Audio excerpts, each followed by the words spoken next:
Hey guys, welcome back to the channel. This is a story about what, if neglected Naruto was sent in Fire Force. Before I start, please support for more amazing content, and do consider subscribing to my channel and share this video with your friends. This is written by Crowfeast and link in description and support writer. Let's start the video. Chapter 1. In the Tokyo Empire there are many things to fear.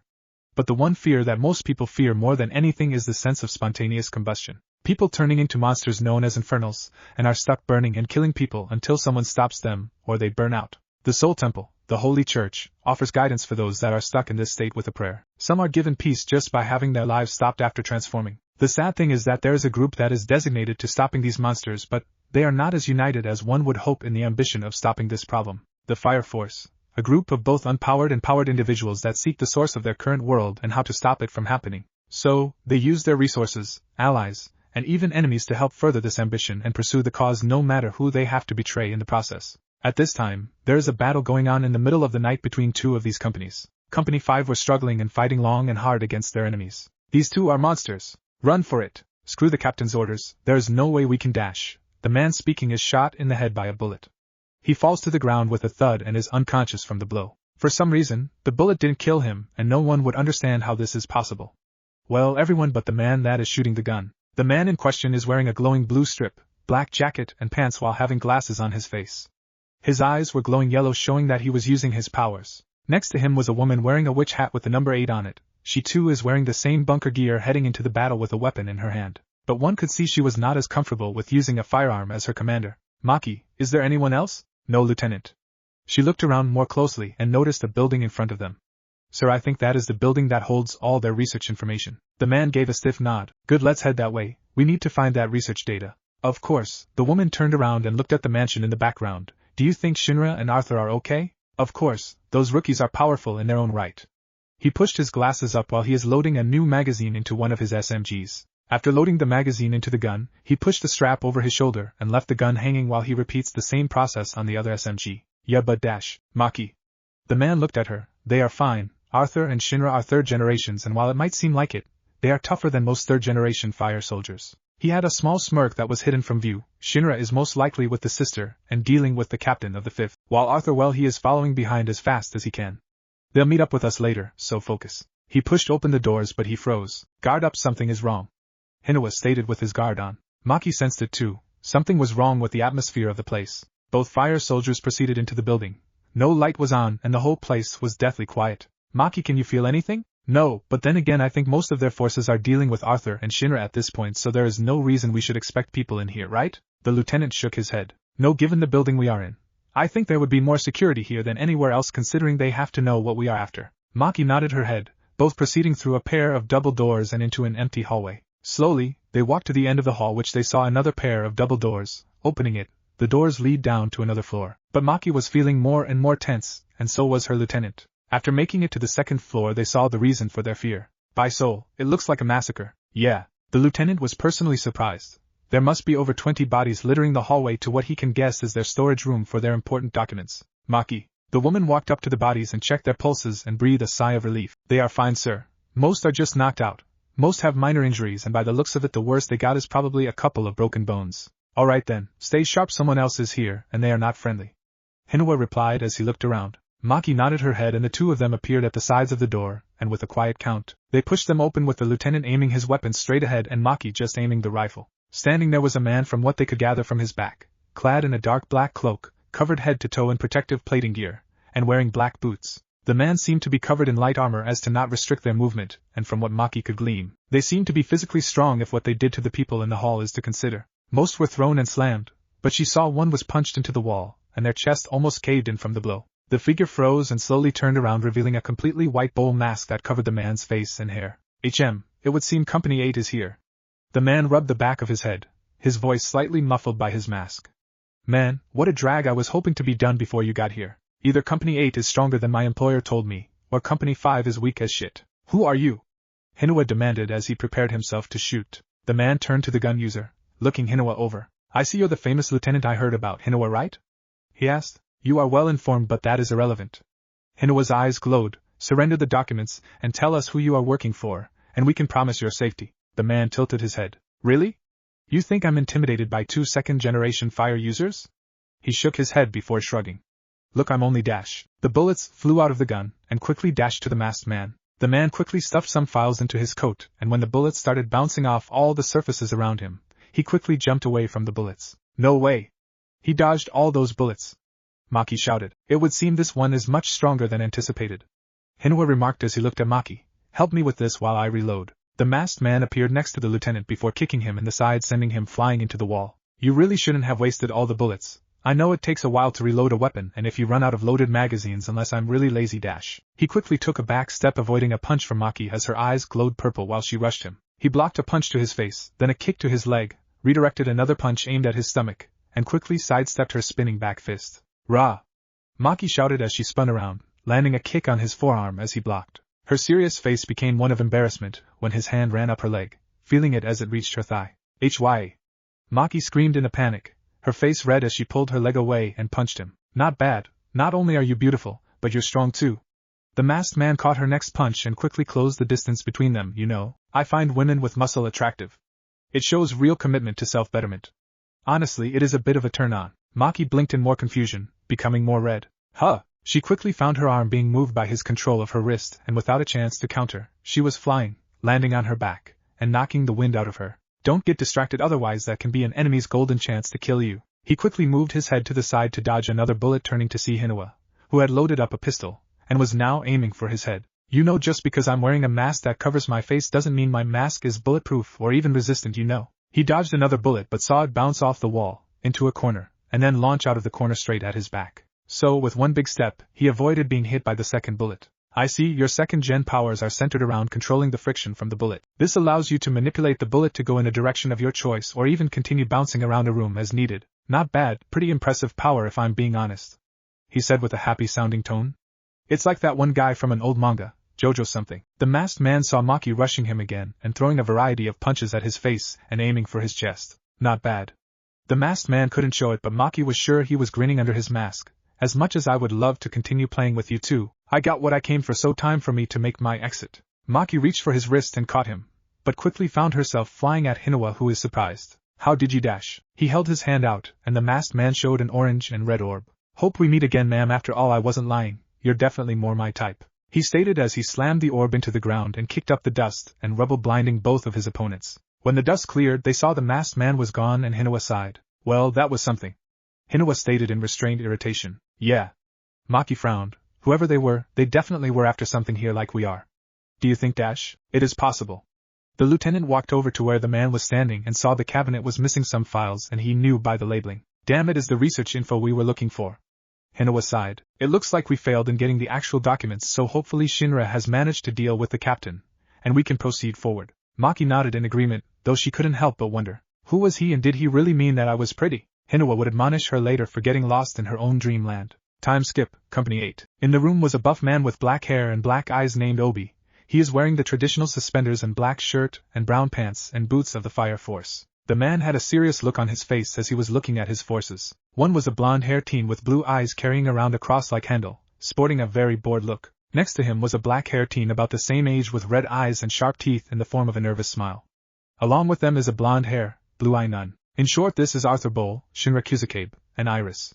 They had been busy throughout the attack on Company 5 by either being captured, Iris, fighting against the captain, Shinra, or just being lost after a fight, Arthur. Obi was not there due to making sure the plan was put into motion to hide what they were doing, and honestly, he was not happy with how things went down. Alright, everyone listens up.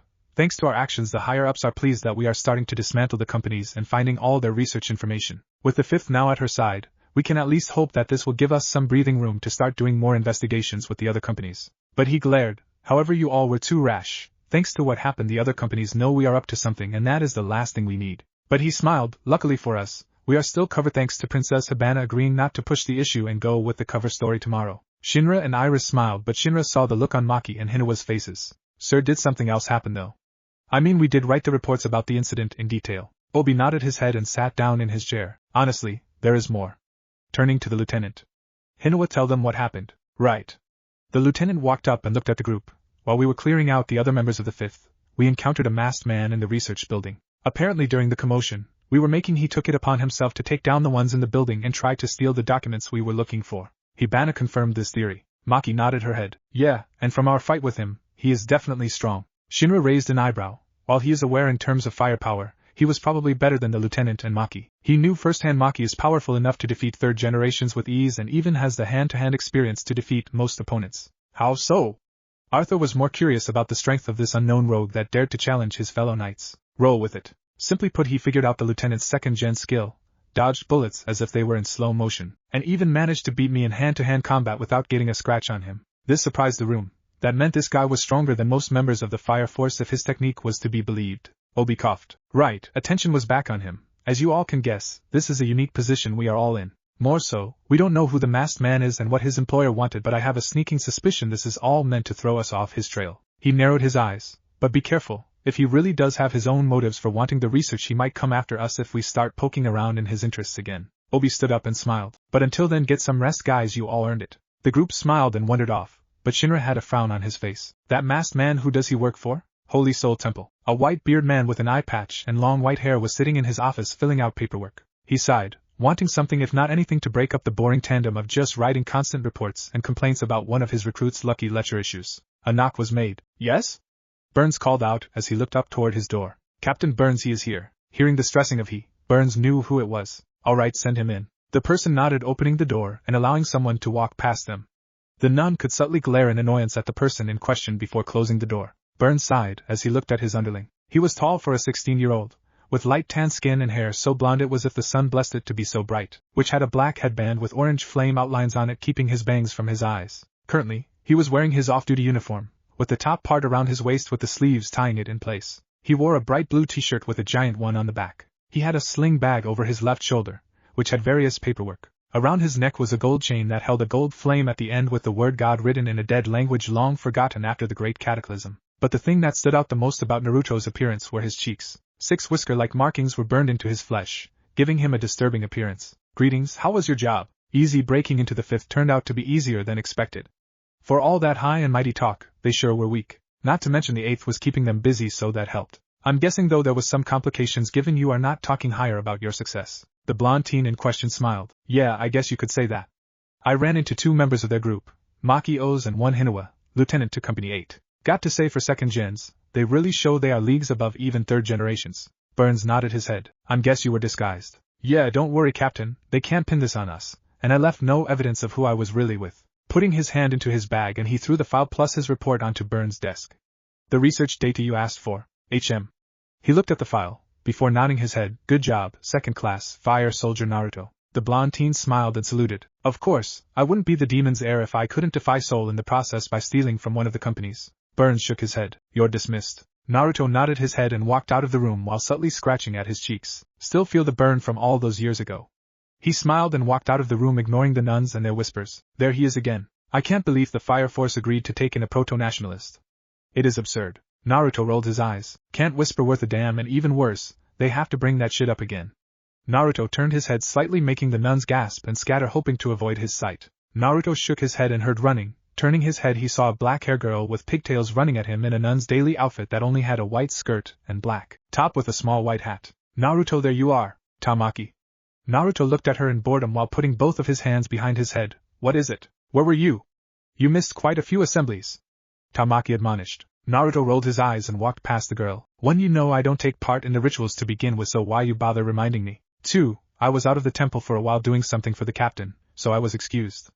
3. The nuns were probably happier I wasn't there, so I don't really care. The girl pouted, her cheeks puffing out. I still don't get you, Tamaki mumbled as she started slamming her fists into his back while he is walking away in boredom. Tamaki, we all have our ways of worshipping and mine just doesn't align with the church, that is all.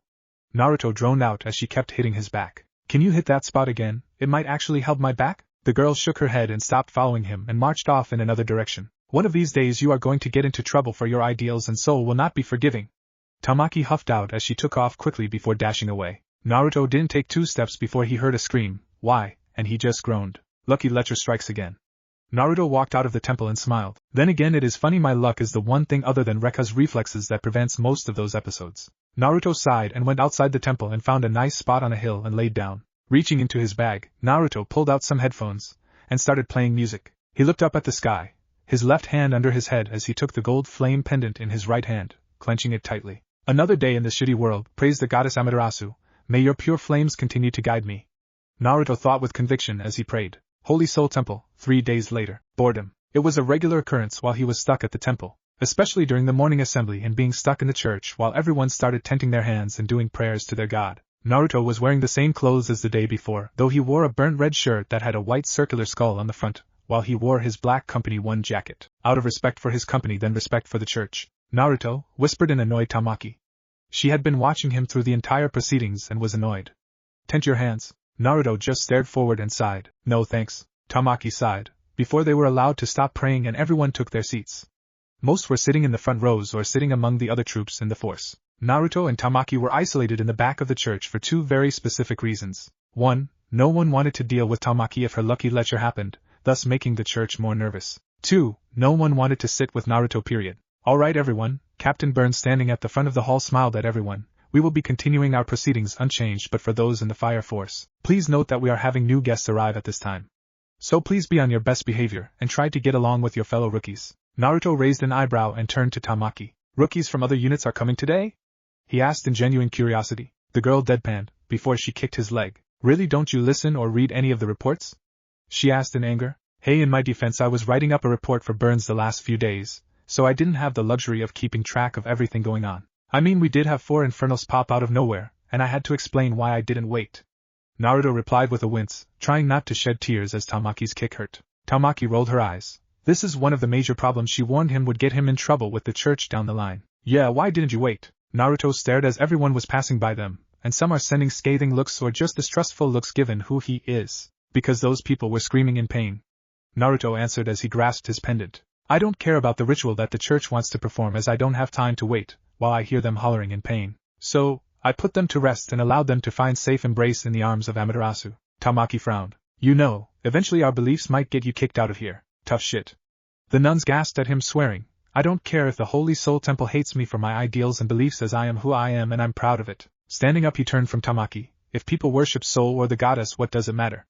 Our job is the same, and that is to put the infernal to rest. Tamaki watched him walk away with some of the nuns walking away from him, and she could only sigh at the sight. It was an all too familiar one, and one that she knew that he brought on himself because of how stubborn he is. Especially true since he had gotten in fights with the nuns and priests before. Especially true when he just blatantly disregarded their teachings and beliefs when he first arrived and continued to do things on his own terms. Lieutenant Rekka had warned her staying close to him would lead her away from Soul's embrace, but given he was one of the few rookies here that she got along with, she was reluctant to tell him that, and one of the few that was able to avoid her bad habit. She found solace in his presence. Tamaki could only hope that one day he would find understanding in Soul's religion. Naruto. He was wondering the halls bored out of his mind now. The assembly was short, and he guessed it was to make time for the new recruits that were coming. He had a feeling he knew who was coming but didn't want to jinx himself, so he kept it to himself. Walking outside and away from the temple, Naruto sat down on the grass and started staring up at the sky and closed his eyes, taking his pendant in hand, holding it up before his face. Praise be to you, Lady Amaterasu.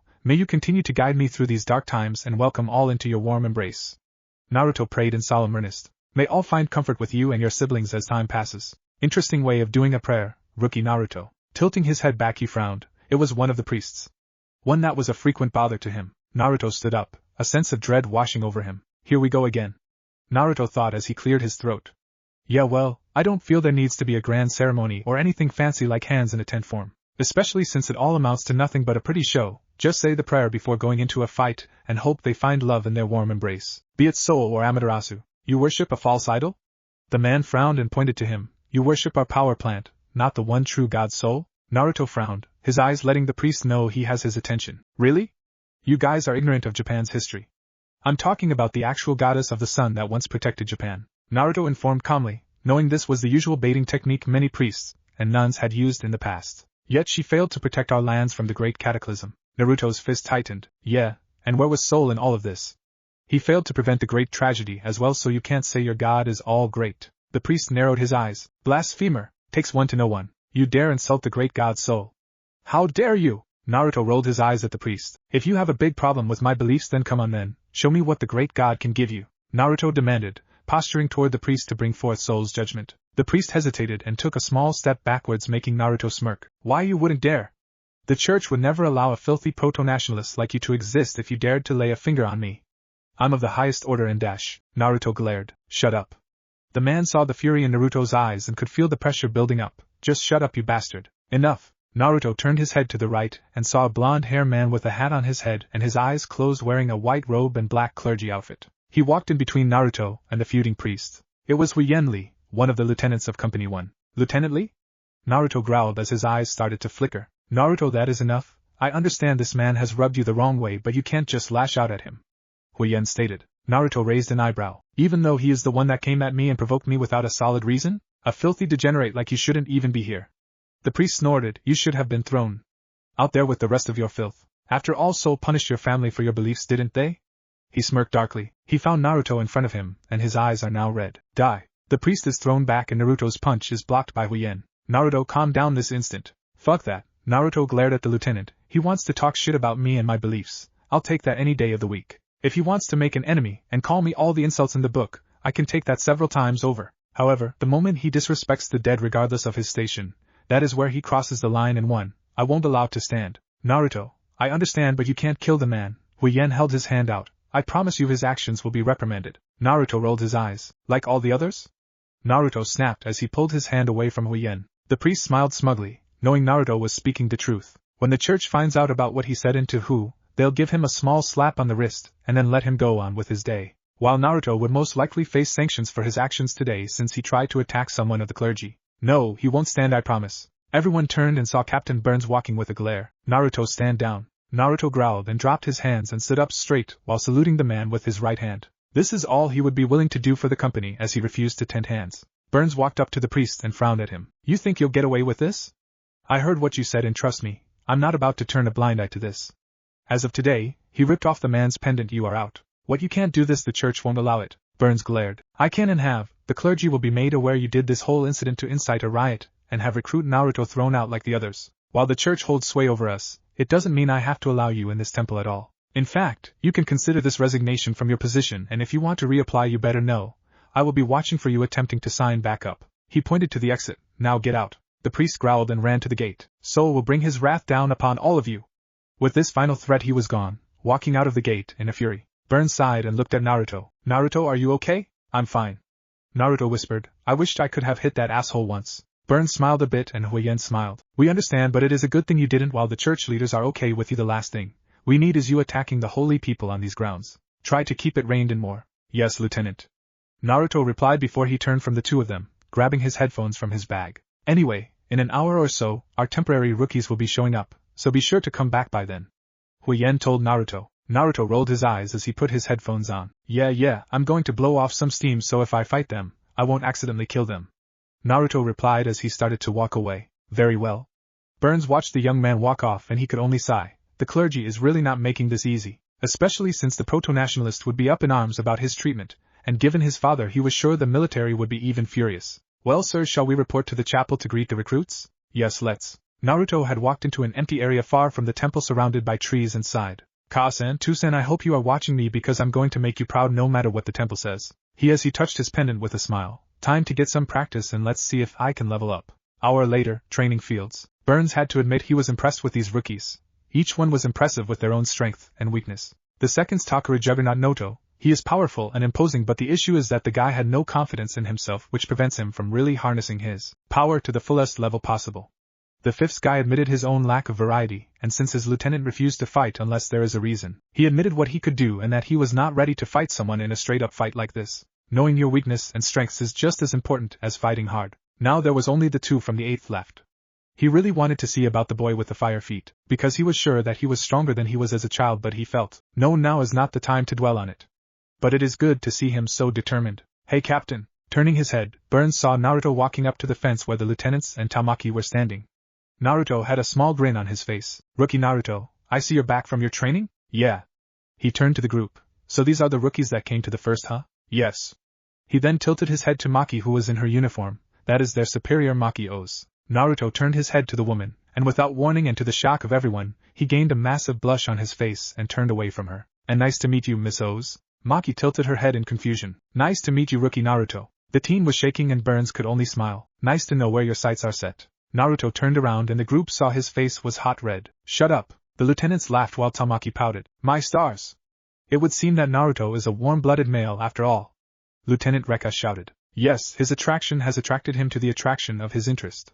Arthur was confused what was being said and Shinra managed to piece together what he said. Nice to see you have good taste, Naruto. Naruto turned to the lieutenants and shouted, shut up.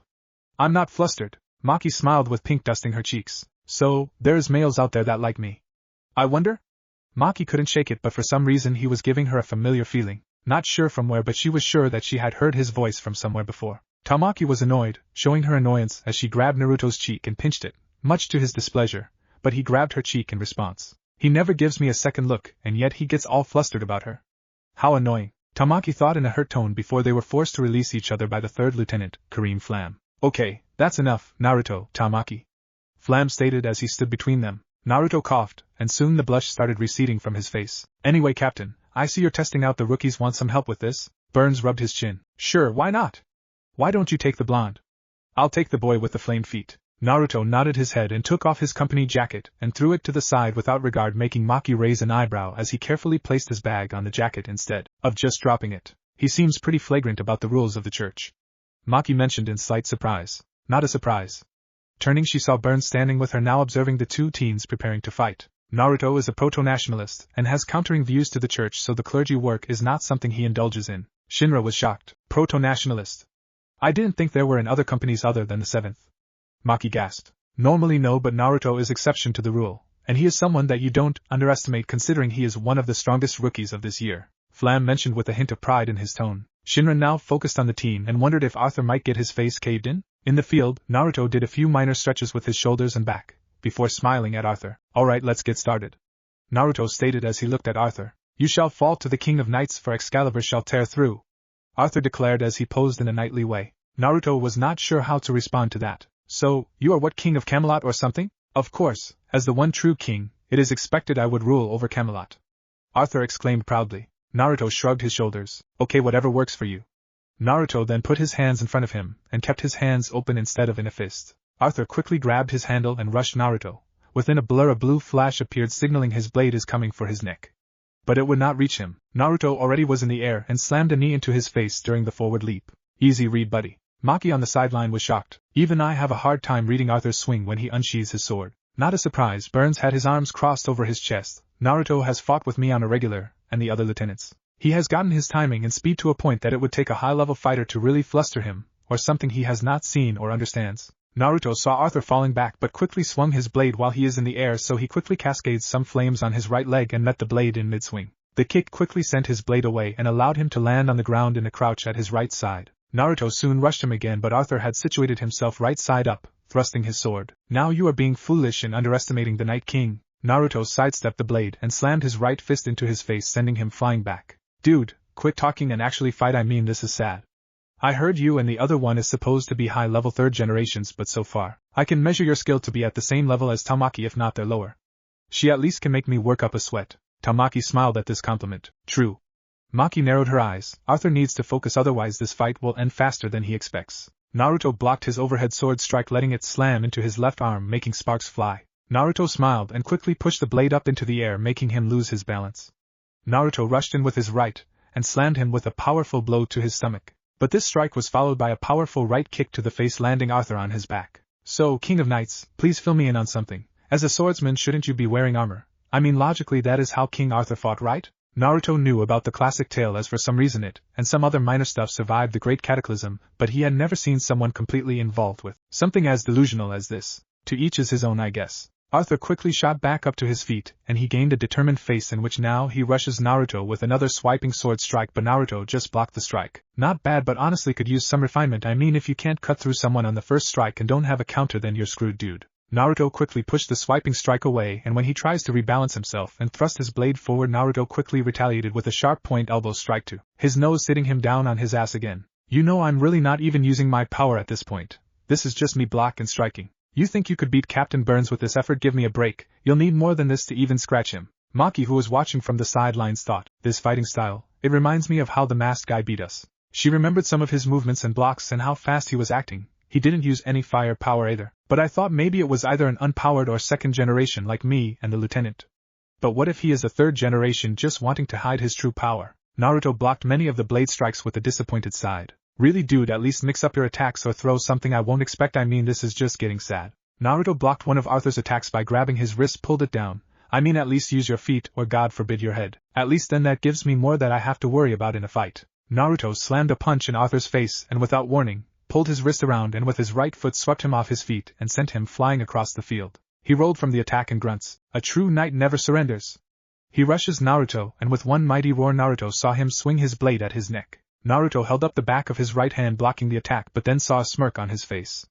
Naruto raised an eyebrow and felt him throw a punch into his gut. About fucking time, he figured this out. Naruto quickly back off after the punch and rubbed his stomach. Nothing serious, just a minor bruise probably. Naruto smirked. Well, now that you landed a hit on me, I might as well show you what I can do, so pay close attention as I'm about to show you the difference in our strength. Naruto closed his eyes and the lieutenants and captain stood straight. So, he is using it, huh? Been a while, not since the last major combustion incident, right Flam? Yes, his power is powerful and his strength is incredibly strong. Tamaki frowned. Hopefully he doesn't accidentally kill him with his next attack. Burns grunted with Maki. I'd brace myself, because Naruto is about to show how serious he is taking this fight. Maki raised an eyebrow. While Shinra could feel it in his bones something was coming, and it was not boding well for Arthur. Arthur was confused with what was going on and quickly rushed in to try and attack. He swung his blade and right when it looks like it would cut through his neck, he saw a blur, and there was nothing there. Where did he go? Arthur, behind you. The knight turned around and before he could register, a blur hit him and he felt his entire world spinning.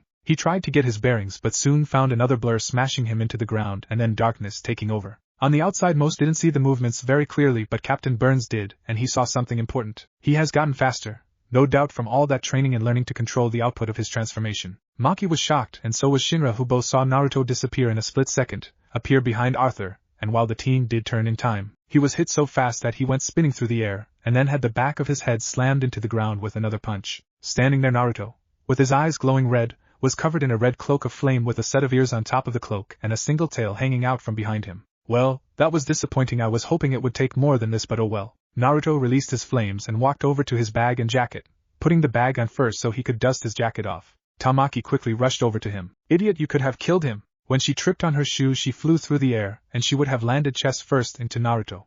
Especially considering she got some massive height on the trip. But Naruto threw the jacket into the air, caught Tamaki by the armpits, pulled her toward the ground, and caught his jacket by going through the bottom of it, and having his arms pop through the sleeves and his head through the neck. What the hell? Shinra was not sure what just happened but it was amazing.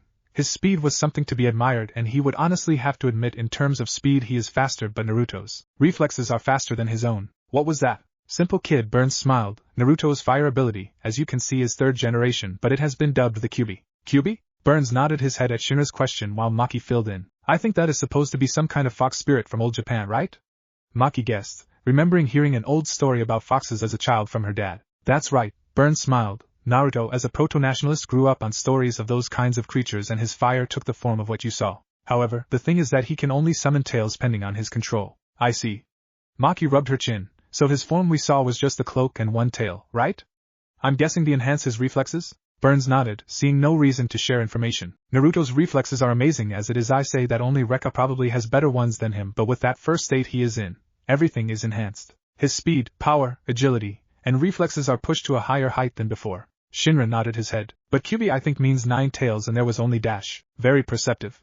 He nodded his head. Naruto only used one tail as more would possibly have killed your friend when he didn't mean to. Also, he frowned, he can only use to about 3 tails right now with any semblance of control. Anymore and he loses himself to his flames and can accidentally become consumed by their fury. Maki nodded her head but frowned while watching him sigh at the nagging of the other girl. Power that easily recognizable, incredible physical ability, and supposedly a 3rd generation that is above the norm? That is definitely suspicious. I'll ask the captain and get his way in on this. Naruto looked over at Maki and smiled, making the woman smile back and wave at him and he returned it with a small blush. Tamaki kicked him in the gut. Hey, I'm talking to you.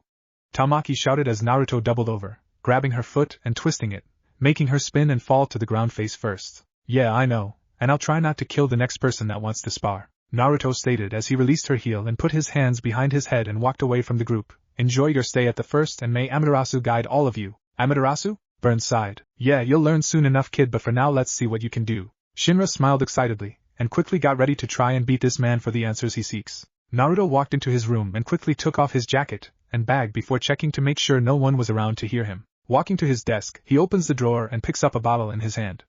Inside of the bottle was a dead red bug, something that he had kept from even the captain. Now what do you have to do with Infernals, my little friend? Chapter 2. Fire Force Company 8 Cathedral. Obi looked at the file in his hand and with his light standing across the room from him, the head of Company 5 and Maki also standing there looking over reports. It would seem this Naruto Uzumaki is quite interesting person. Obi looked up at Maki looking through the file. Actually, he cuts into his LT's thought, it is Uzumaki Naruto.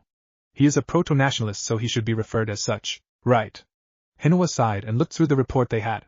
It would seem that he is an exceptional fire soldier rookie, but there is almost no record of his work outside of complaints and confrontations with local members of the church. Apparently, they all were viewed in favor of Uzumaki and most were removed from the area with the company as long as they didn't cause a bigger scene elsewhere. A couple have tried to discredit him but they were quickly shut down. Obi shook his head. Of course, the head of the fire force told me he is the son of a legend. I'm sure we are all familiar with the proto-nationalist named Uzumaki Namake's Kushina, correct? Princess Hibana nodded her head. Yes, from what anyone has gathered she was a force of nature. The church feared her more than they feared Benimori, due mostly to her more than ruthless personality to do things her own way. She followed the same teachings of Amaterasu that her son talks about. Yeah. Maki frowned. From what others at the site told us, Naruto is talking about an old goddess, and not the power plant itself, so the distinction is made when he talks about it. But looking closer at the folder, his mother was a proto-nationalist, so how did he end up in Company 1? Obi sighed and rubbed the back of his head while walking over to the window. From what I have been able to gather, he was brought in by the captain himself. He was such a unique case that he grew up in the force most of his younger years and was even hand-trained by Burns himself. Some speculate that Burns has his personal reasons or that he might have had some kind of affair with Kushina at a time. But no one is 100% sure. Obi turned to the group.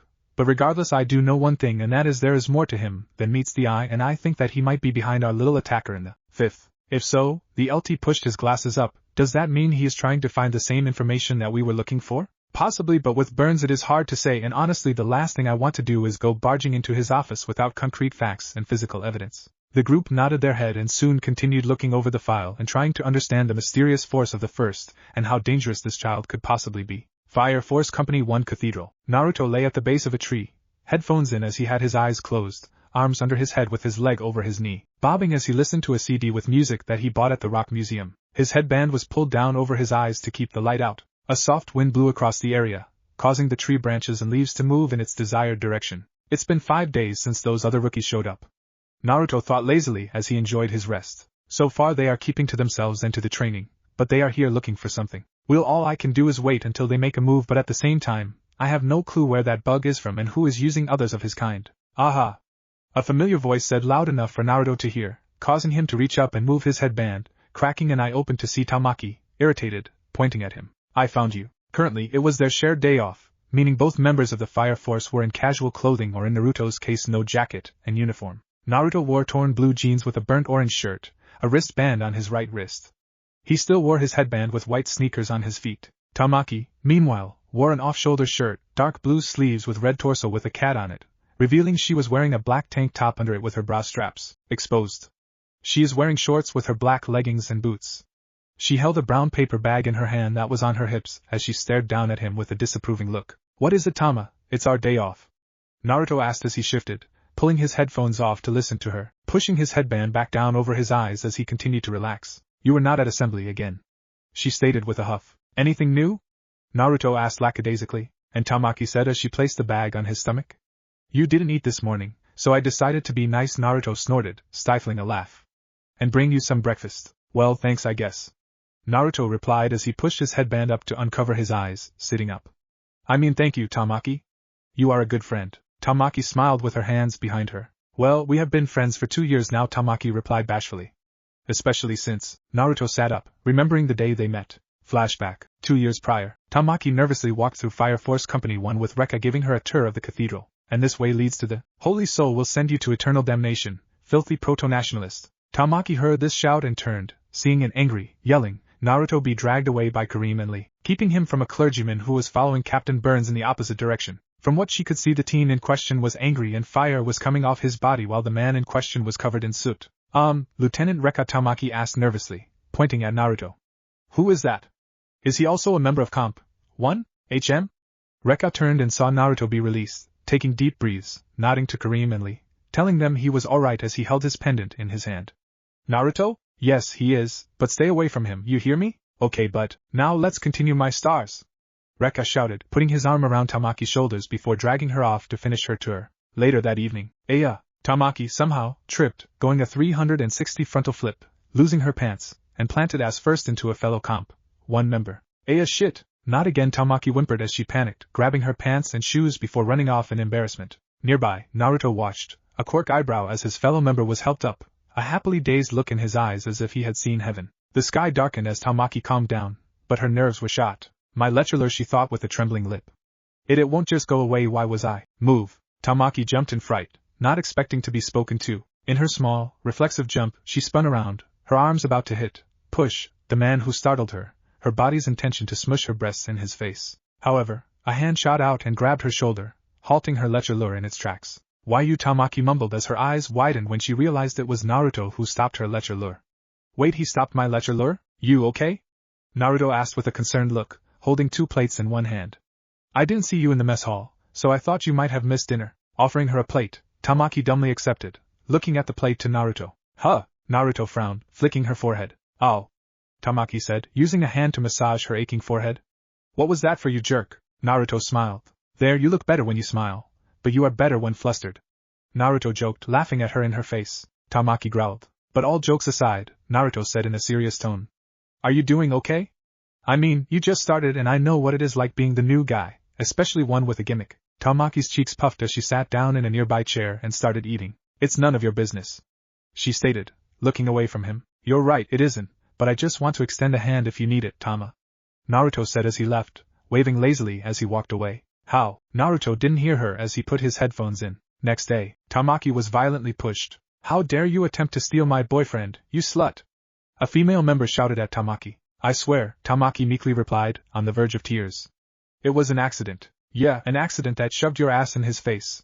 The member shrieked, reaching out to grab Tamaki's hair, only for Naruto to grab her wrist, twist her around, and put her in an arm lock. It isn't nice to attack rookies, Fiona, Naruto told the named woman.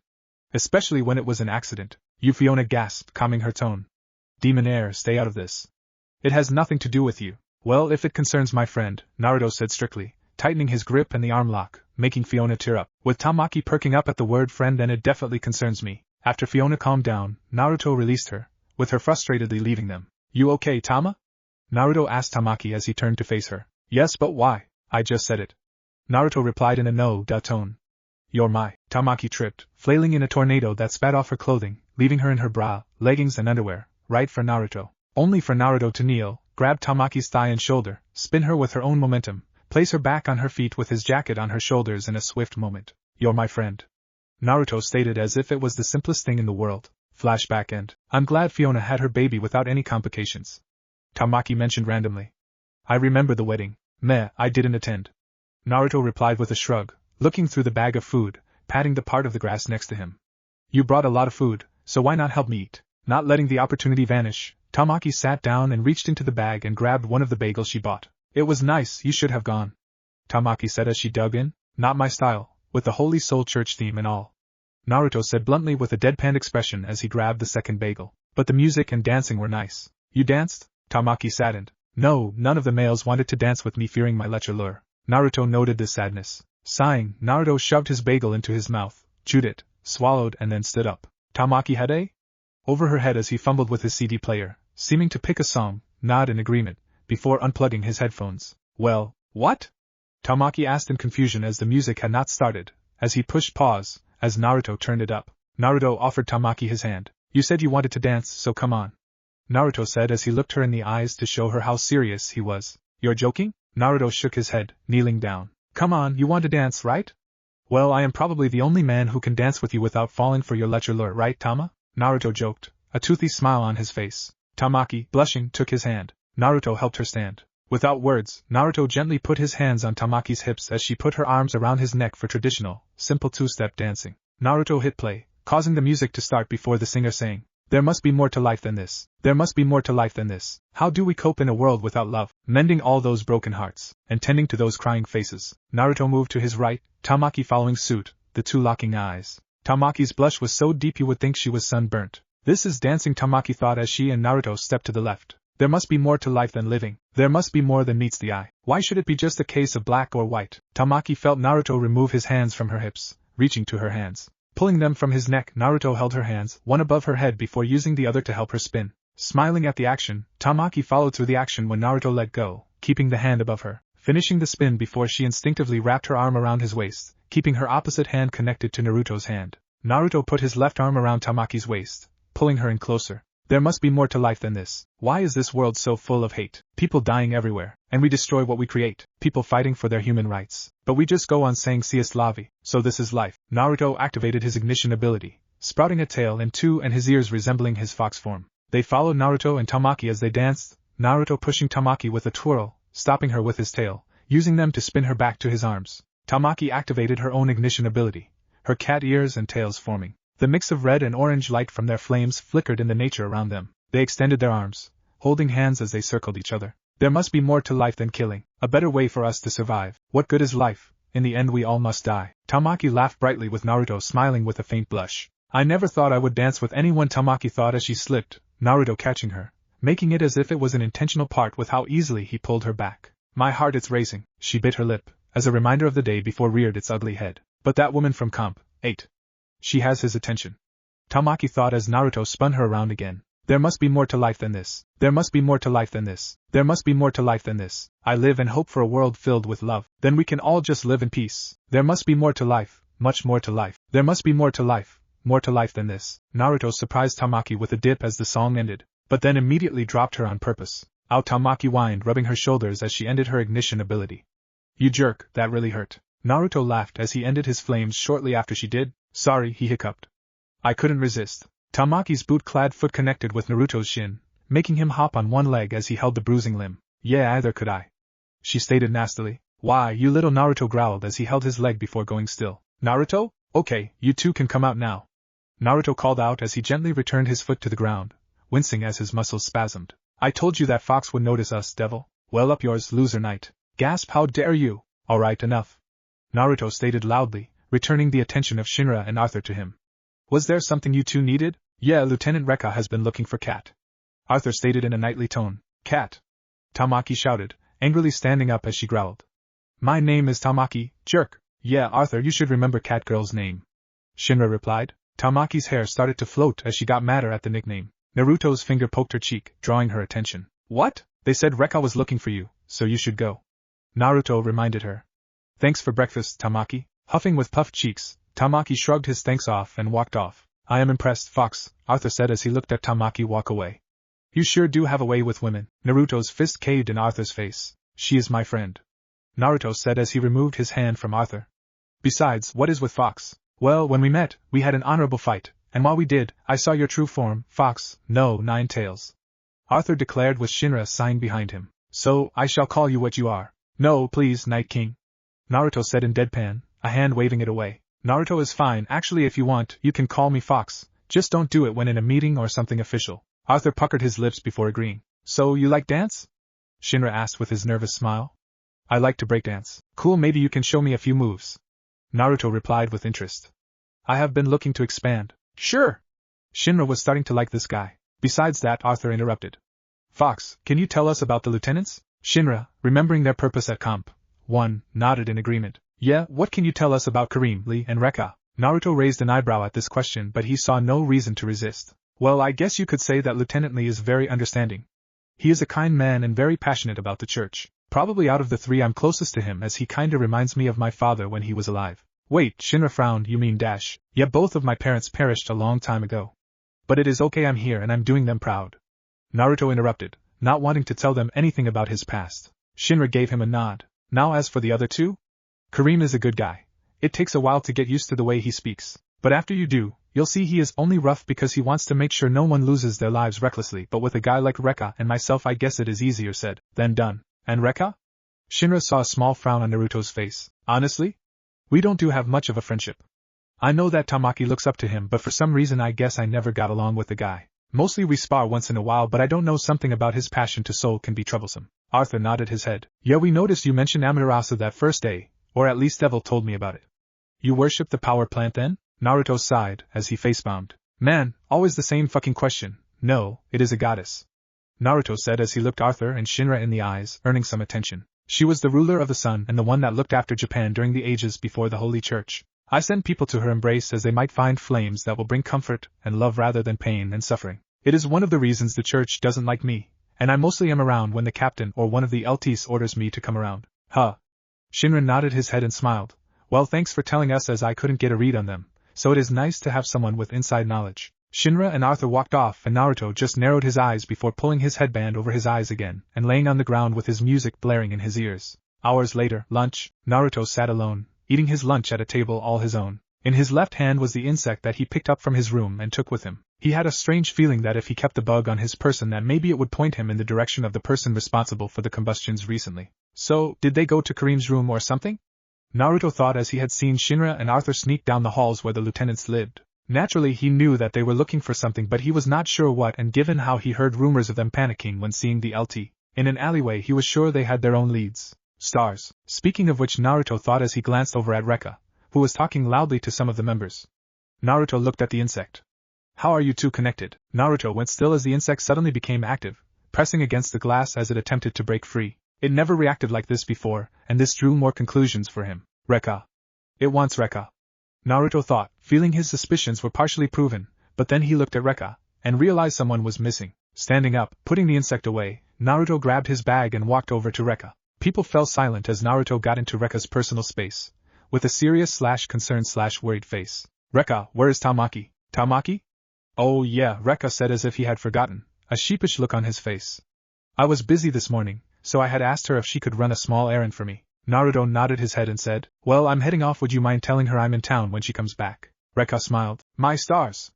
I will have fun, Naruto. Naruto walked past Rekka, and after exiting the room Naruto felt his blood go cold. Tamaki, what are you doing? Evening, golden hour. Naruto had walked into the middle of town, and was looking through some shops trying to find something that Tamaki might like. He knew the girl had a sweet tooth, but he also knew she had a thing for cats, so he was thinking about getting her something cat-themed. Man, that nun was weird. Naruto stopped looking and turned to two small children talking while looking in the section of the store with the comics. I know, right?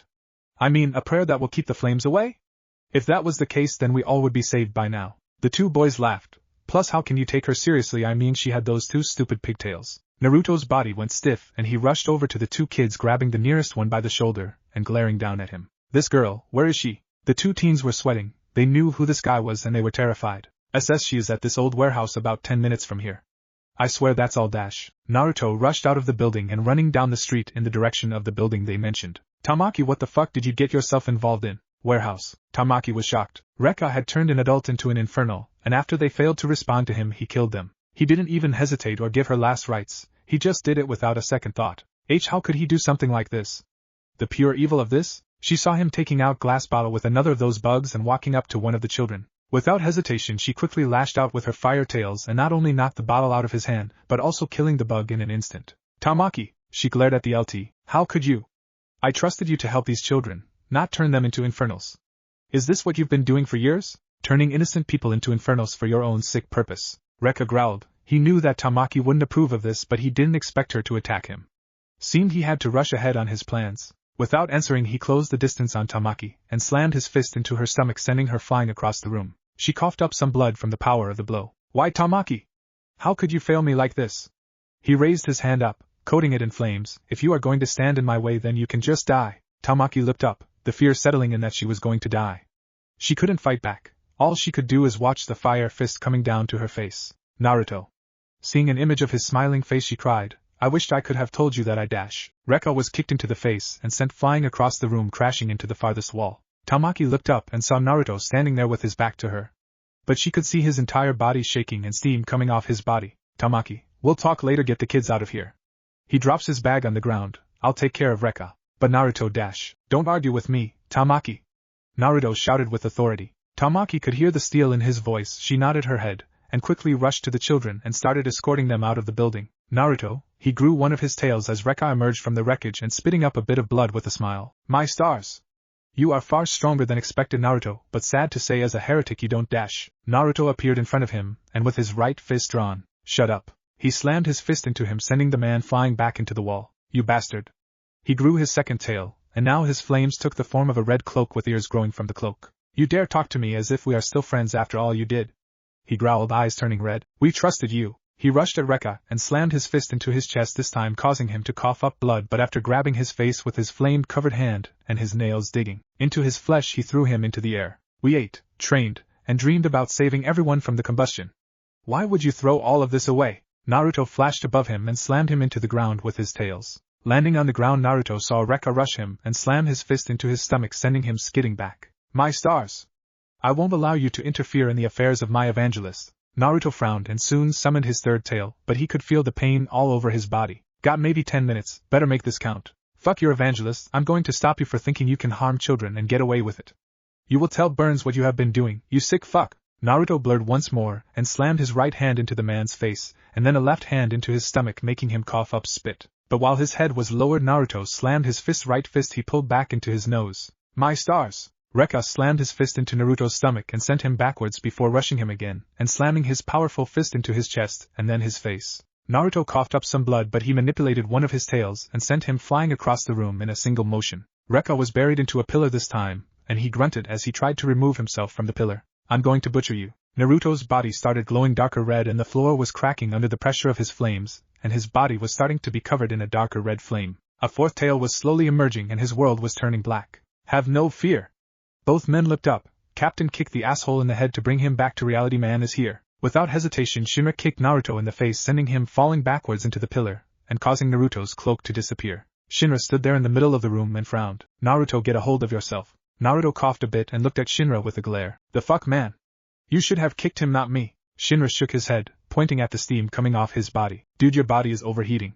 You need to rest before your body starts to turn into ash. Naruto narrowed his eyes. Rekka heard a small screech and looked at the bug in his pocket, and saw that it was clawing at Shinra and his flaming feet. Oh my! The two teens turned to Rekka. It is you. You have the unsullied flame.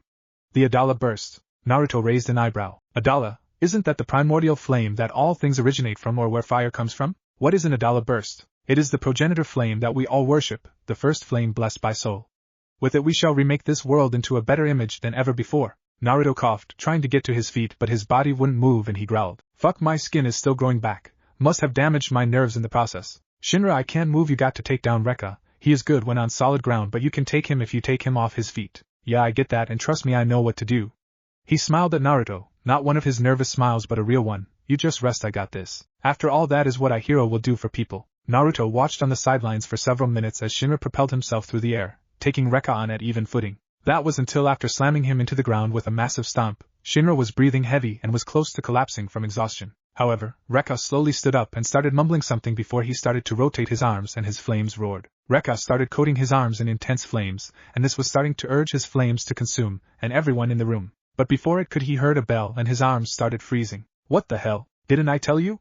Kareem walked into the room. I always have your back, remember? Kareem! Don't interfere. Stop it. He glared. You're only going to make me freeze you faster. You can't overpower my power. That's what you think. Fire! In seconds, Rekka was consumed by the ice and frozen solid. Kareem could only flinch and turn away from his friend and ask, were you always this hot-blooded, or did your blood run so hot that your body was hot-blooded? Kareem, I came as soon as Tamaki told me the situation. Lee appeared and rushed over to Naruto and checked on him. He smiled. Looks like the rookies really saved the day. Yeah. Kareem smiled, but then his frown returned while motioning other fire soldiers that appeared to take the ice statue. They did, with one forming a fire cart to help carry it out of the building. Kareem walked up to Shinra. Listen, thanks for the help, Shinra. Your help was appreciated, as we do appreciate your effort. No problem, but turning to Naruto, what do this mean for the first? The blue hair ice user frowned. Not sure, to be honest. Honestly, it could mean a more honest future, or it could mean that there are not as honest people as we thought. He smiled. But thanks to this we have a chance to start removing those that would harm others for the sake of harming them. He held his hand out. I hope to count on you for the future. Yeah, no problem, the 8th will help however we can. Lee smiled. At least the causalities are low this time. We can grill Rekka once we thaw him out. Yeah. Naruto glared at the direction he went, and quickly jumped to his feet. Well, my injuries have healed. I'll see Captain Burns and what needs to be done about this mess. Naruto waved to his superiors. The minute he reached Shinra, he smiled lightly. Thanks, Shinra, I needed that kick. Tamaki would be pissed if something happened to me, Naruto said as he put his arm around Shinra's shoulder. You are a hero. The teen smiled. No problem. Shinra replied with his toothy smile becoming brighter. Always call for me when you need me. Naruto shook his head and walked out of the building, but he never noticed Shinra looking on in confusion. Wait, in the fight I saw some black spots forming on his neck and back from the usage of his flames. But now they are gone. Shinra saw fresh skin on his back and on his neck. He was not sure what happened, but he was sure there was more to Naruto than meets the eyes. Chapter end. Chapter 3. Naruto was in Burns' office with Tamaki, and both could see the captain was frowning. Naruto, Tamaki, as of this moment you are both being transferred to the 8th Fire Company. Both teens raised an eyebrow at this, but Tamaki nodded her head. Is this for my suspension, sir? Burns turned to Tamaki and smiled sadly. Yes, I'm afraid it is. Tamaki, while you did save those children and did report the incident, I'm afraid you will still need to be punished. The minute something like this was going on, you should have reported it to me or at least the others. A prayer that can save everyone? You should have at least mentioned it because this is something the church covets. Tamaki lowered her head, not daring to look the captain in the face. She knew he was right and she was ashamed. More, she should have at least told someone else about it to see what their thoughts were, but she just had so much trust in him she didn't want to doubt him. Burns turned to Naruto. As for you, Naruto, the reason I'm sending you to the 8th is due to the recent incidents. Between the fights with the clerics and Rekka's recent outbursts, we can't afford to give more ammo to the members of the church that want you gone. So, I believe sending you to the 8th is the safest. Naruto nodded his head. Now then, Tamaki, head to your room and collect your stuff. I'll have you dropped off at the fire station with Naruto in a bit. The girl nodded her head and after tenting her hands she walked out of the room while looking back at Naruto, who only gave her a small smile. Once she walked out of the room, Burns sighed, sitting down in his chair. Are you sure about what you saw? Naruto nodded his head. There is no doubt, Shinra has the divine flame. From the way Rekka was talking about it, this flame is important. Something about some evangelist, either of us could figure out who this is or what important role they play in the grand scheme of things. But there is no doubt that someone is creating these bugs to create infernals, sir. Burns sighed at the information, not liking this one bit. I see, then we need to make arrangement for trouble in the future, but as you know, with things here at the first, my hands are tied to certain rules and restrictions. But sir, what about this transfer? I get it, you're sending me to the 8th with Tamaki, but why? Just going there because of the fight, and the cleric seems out of place. Burns looked at him, and shook his head. In truth, I believe something is coming and the 8th is going to be at the forefront of it all, so I want you there to help in case this comes to pass. But Naruto. Burns walked around his desk briskly, and put his right hand on his shoulder. I'm asking you to do this because you're the only one strong enough to do it. Plus, as your godfather, it is my duty to make sure you can achieve all that you can, and with the 8th, I think you're going to flourish more than here. Naruto frowned but nodded his head. Very well, I shall pack and prepare for the transfer. Will Captain Obi be waiting for us, sir? Yes, he will, but until then you're dismissed. Naruto nodded his head and walked out of the room and sighed. Man, this is going to be one awkward meeting. Later in the day, 8th Cathedral. Naruto had just finished putting his stuff away and was walking to the office when he heard a commotion going on. He heard a meowing and knew that it had to be Tamaki, given that only she made those noises, so without breaking his stride he opened the door. Tamaki, are you alright? Looking into the room he saw that Tamaki had landed her ass on Shinra's face. Naruto just deadpanned and sighed. Lucky lecher lord, I swear it is a pain for others. Naruto walked to her, pulled her off Shinra and pushing her to the other side of the room. Jerk!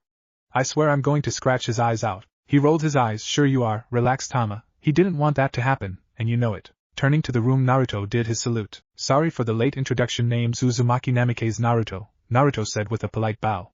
Pleasure to meet you all. The room nodded their head with Obi rolling his shoulders after dropping some of his weights. So, you prefer your last name first? Naruto smiled. Yes, but you can call me Naruto.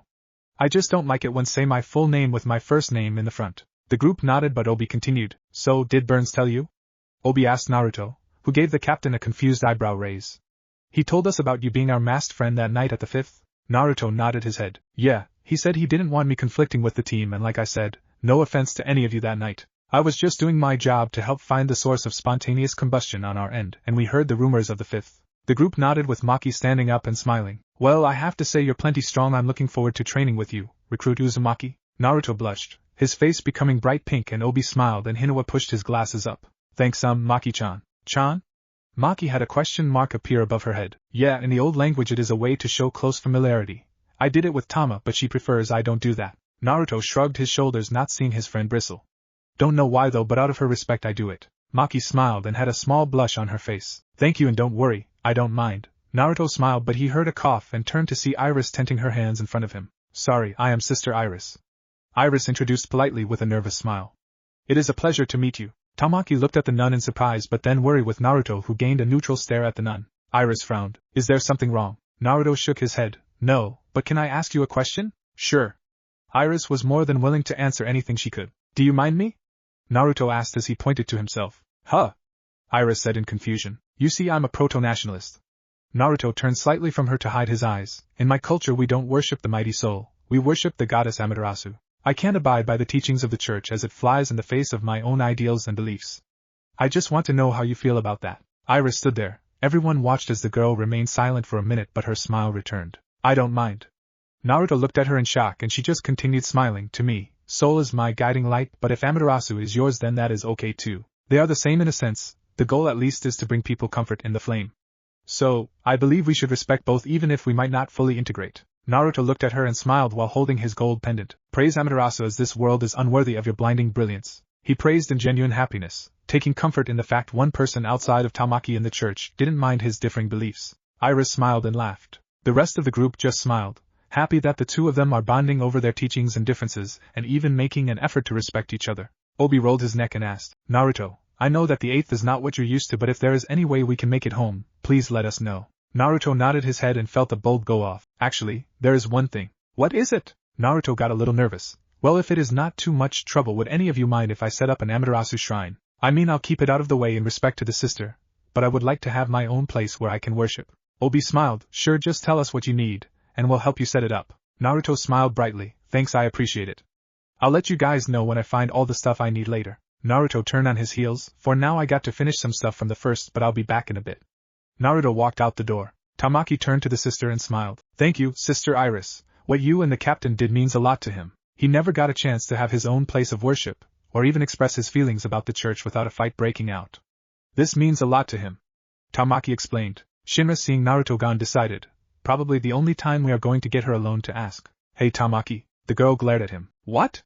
I wanted to talk to the sister about lessons so I can complete my rites as a nun. Shinra rubbed the back of his neck and stayed seated, figuring this is the safest spot on the other side of the room from her. Well, I was wanting to ask about Naruto and his flames. Tamaki raised an eyebrow and the room turned to him, and he gained a shade of red. You see, when we were at the warehouse, I saw that he had overheated and that his skin was turning to ash, Shinra explained in a serious tone, to show he wasn't poking fun at their fellow fire soldier.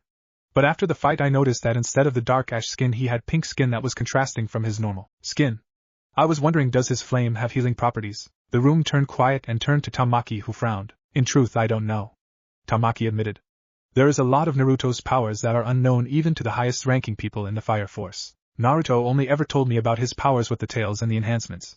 But I don't know anything about his body being able to heal like that. I mean, it is impossible. No one can reverse their body turning to ash from Tephrosis. Obi nodded his head. Yeah, the guys at Hajime say it is impossible, and anything like this would pique their interest if they learned it existed. Turning to Shinra, are you absolutely certain you saw all of that, Shinra? The teen nodded. Yeah, there is no doubt in my mind. I saw his skin had already healed from the damage, and it seems that it was repairing it to be skin. I mean, it looks normal now, but I swear I know what I saw. Shinra stated with resolve. Hinawa and the others turned to their captain, who sighed, rubbing the back of his head. Don't bother him about this until we know for sure.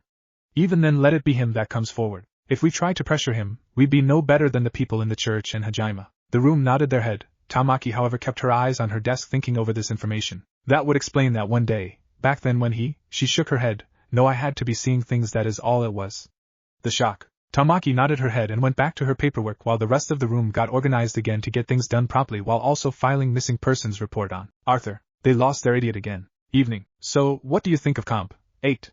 Naruto asked Tamaki as he helped his friend unpack her possessions, minus her clothing, which Tamaki insisted she didn't need help with that. It is not boring, Tamaki admitted as she put some books on her shelf as Naruto handed her some more books. But I hate that smiling jerk. Tamaki was scowling, causing Naruto to chuckle. You're cute when you are angry, Naruto told her as he walked toward a box, reaching inside, missing the blush on Tamaki's face. But it could be a turn-off to guys if you are too aggressive. Tamaki face-palmed. Jerk! Tamaki shouted as she punched Naruto in the shoulder. Naruto laughed as his shoulder stung. Still got that iron fist. Naruto laughed as he did his best to ignore the pain. But if there is anything bothering you, his tone becoming serious and somber. Please talk to me. I am here for you. Tamaki calmed down, looking at the ground. I feel stupid, Tamaki admitted, sitting on her bed. I should have been smarter than that. A prayer to save everyone? What a joke. Naruto sat in the chair, scooting around to sit before Tamaki. I should have realized what Rekka was doing, but I didn't. I purposely put those children. Tamaki started to panically speak but stopped when Naruto put his hand on her shoulder. Tamaki, Naruto said as he stared into her eyes. It's you feel bad? Tamaki nodded, looking into Naruto's eyes. You want to do better? Tamaki nodded again. Then take a deep breath, Naruto instructed, taking a deep breath of his own, exhaling. And just take it one mission at a time.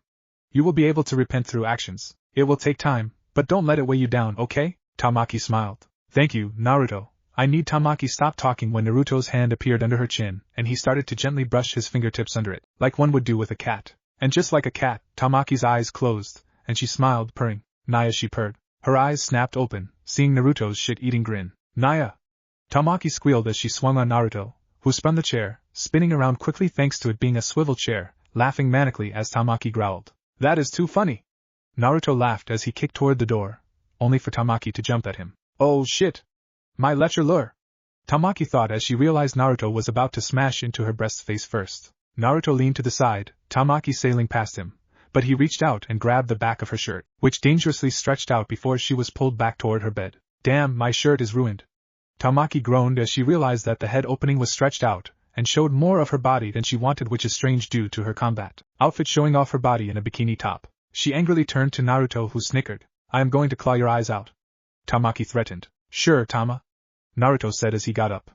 "See you tomorrow." He slammed the door shut, avoiding a pillow to the face. "Oh man, she is too easy to mess with," Naruto thought with a smirk. His smirk died, grasping his necklace. "May Amaterasu bless your dreams with happiness. Enter her warm embrace willingly."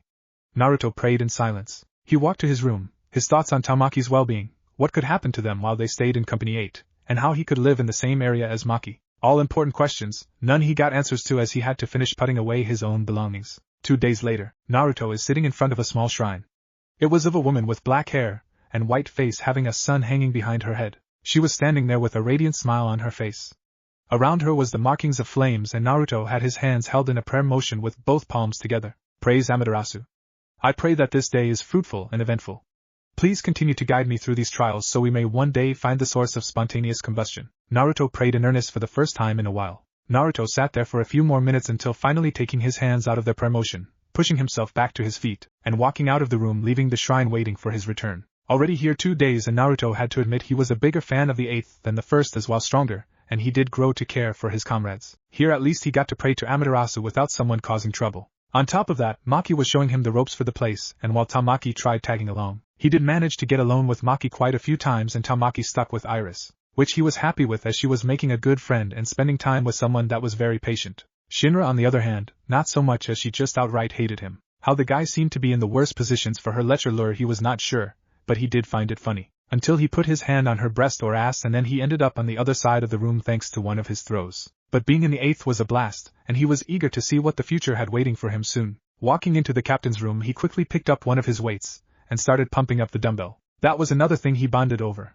Him and Obi loved working out. While Naruto was more hand-to-hand fighting and sparring, he did appreciate working on building up muscle endurance, and it is something he took full advantage of when the captain was happy someone shared his enthusiasm. Another reason he smiled seeing the captain lifting heavy barbell with he could guess is 300 pounds on it. Then man didn't look like he was breaking a sweat. Naruto started working out in the room with the captain, and soon heard the door open and entered Hinawa. "Captain, we need to go over the reports." Naruto rolled his eyes. "So strict, Lieutenant." Naruto did look up and saw his hat. "Should you not?" It said, "Hop if you're horny." He was not sure if the man just didn't know or if he thought it was something funny. The captain, however, "Hinawa, your hat." "What about it, sir?"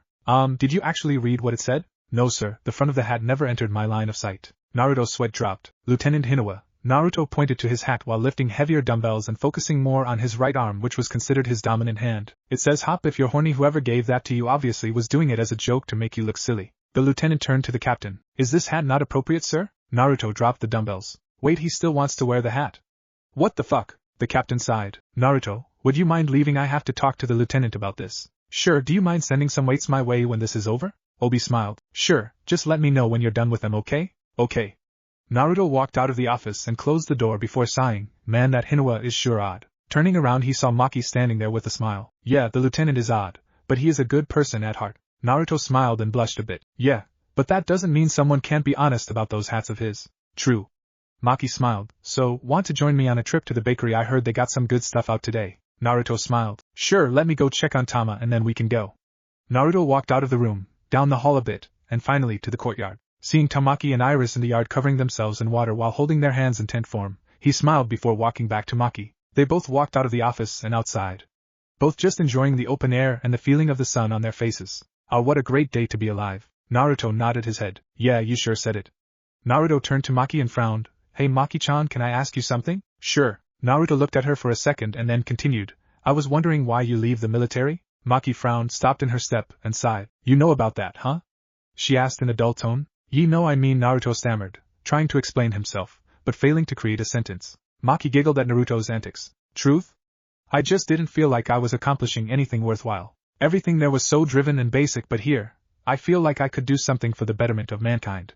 rather than just sitting behind a desk and do nothing. She frowned.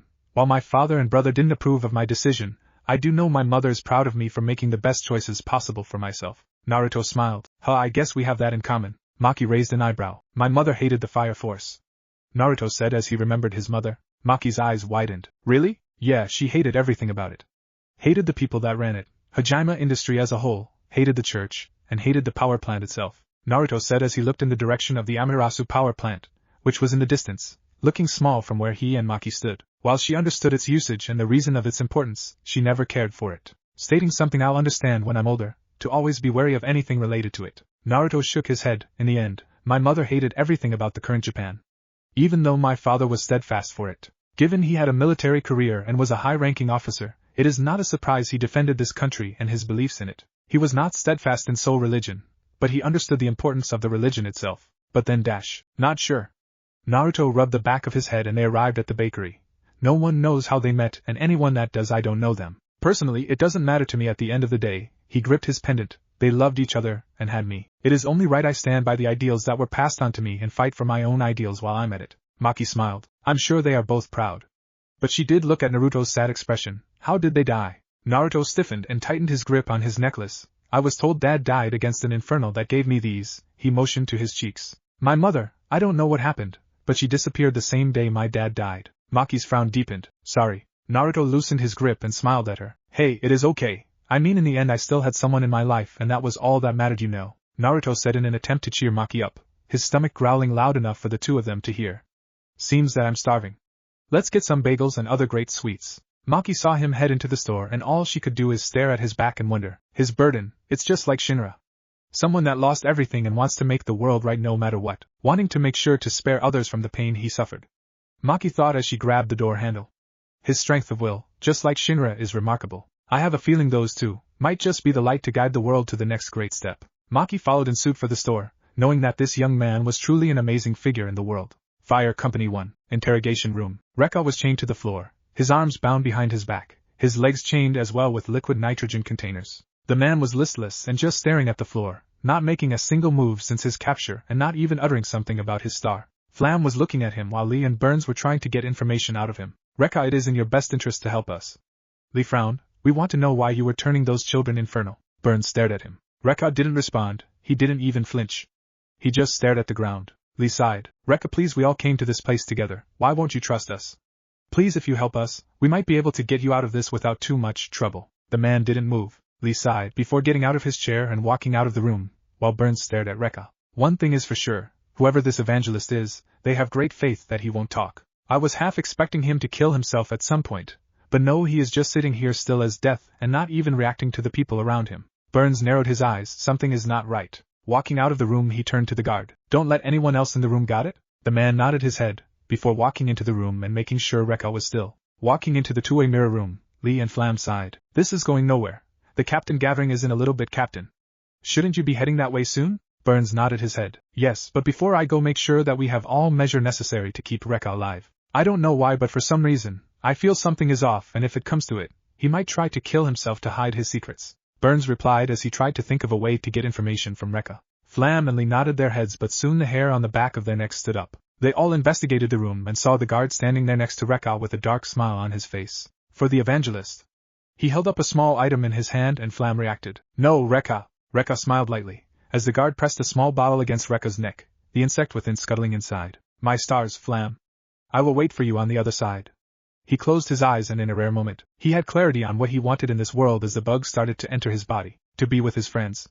Forever. An explosion erupted and soon, the first was in flames and everyone was scrambling around to find out what happened. Burns, standing unharmed from the explosion with his two lieutenants doing the same, saw that the mirror was shattered and that Rekka's body was turned to a blood smear and Flam stared on. Tears streamed down his face. Rekka. Chapter end. Chapter 4. Beta, Brajaraza, Mountain. Naruto was sitting at his shrine and about to start his ritual. He wanted to get this over with before heading out to the meeting that he was being dragged to. More particular, the eighth was asked to bring him along since he had exposure to Rekka and his madness. Plus, he had evidence to prove the bugs as he had a live specimen on hand. A knock at the door took Naruto's attention away from the shrine. Come in. Naruto called out before the door opened. He saw Shinra dressed up in his Fire Force uniform and he saluted. Morning, Naruto. Shinra said with a smile. Naruto smiled in response. Morning Shinra, you don't have to salute me, I'm not one on formalities. Naruto replied. Shinra gave Naruto his trademark nervous smile, his lips nervously cracking open into a toothy smirk. Sorry, force of habit. Shinra said in a mild panic. Naruto nodded his head. So what can I help you with? Well, I was wondering if you wouldn't mind someone praying with you today? This shocked Naruto. Shinra was offering to join him in prayer to Amaterasu. Looking around, he motioned him to come into the room. Shinra entered the room and Naruto gave him a frown. Did someone put you up to this? He asked in borderline irritation. He shook his head and gave a serious expression. No. Honestly, I figured I could learn your rites and rituals, as I feel that sometimes it doesn't hurt to pray to Amaterasu if that means the ones that die can find peace in their next lives. Shinra replied in panic as he didn't want to insult Naruto or his beliefs. Naruto nodded his head. Sure. He smiled. This isn't really all that fancy, so it should be simple. Naruto walked over to the shrine and Shinra inspected the shrine. While he remembered the captain bringing in the statue and the stuff that he needed, he never got to see the setup. The shrine was pretty and it was very intricate design. Don't touch please, Shinra. Naruto came back from his room with a necklace in his hand and handed it to him. It was a real mess to set up and explain the process, so I rather not upset the goddess. Shinra nodded his head and looked at the necklace.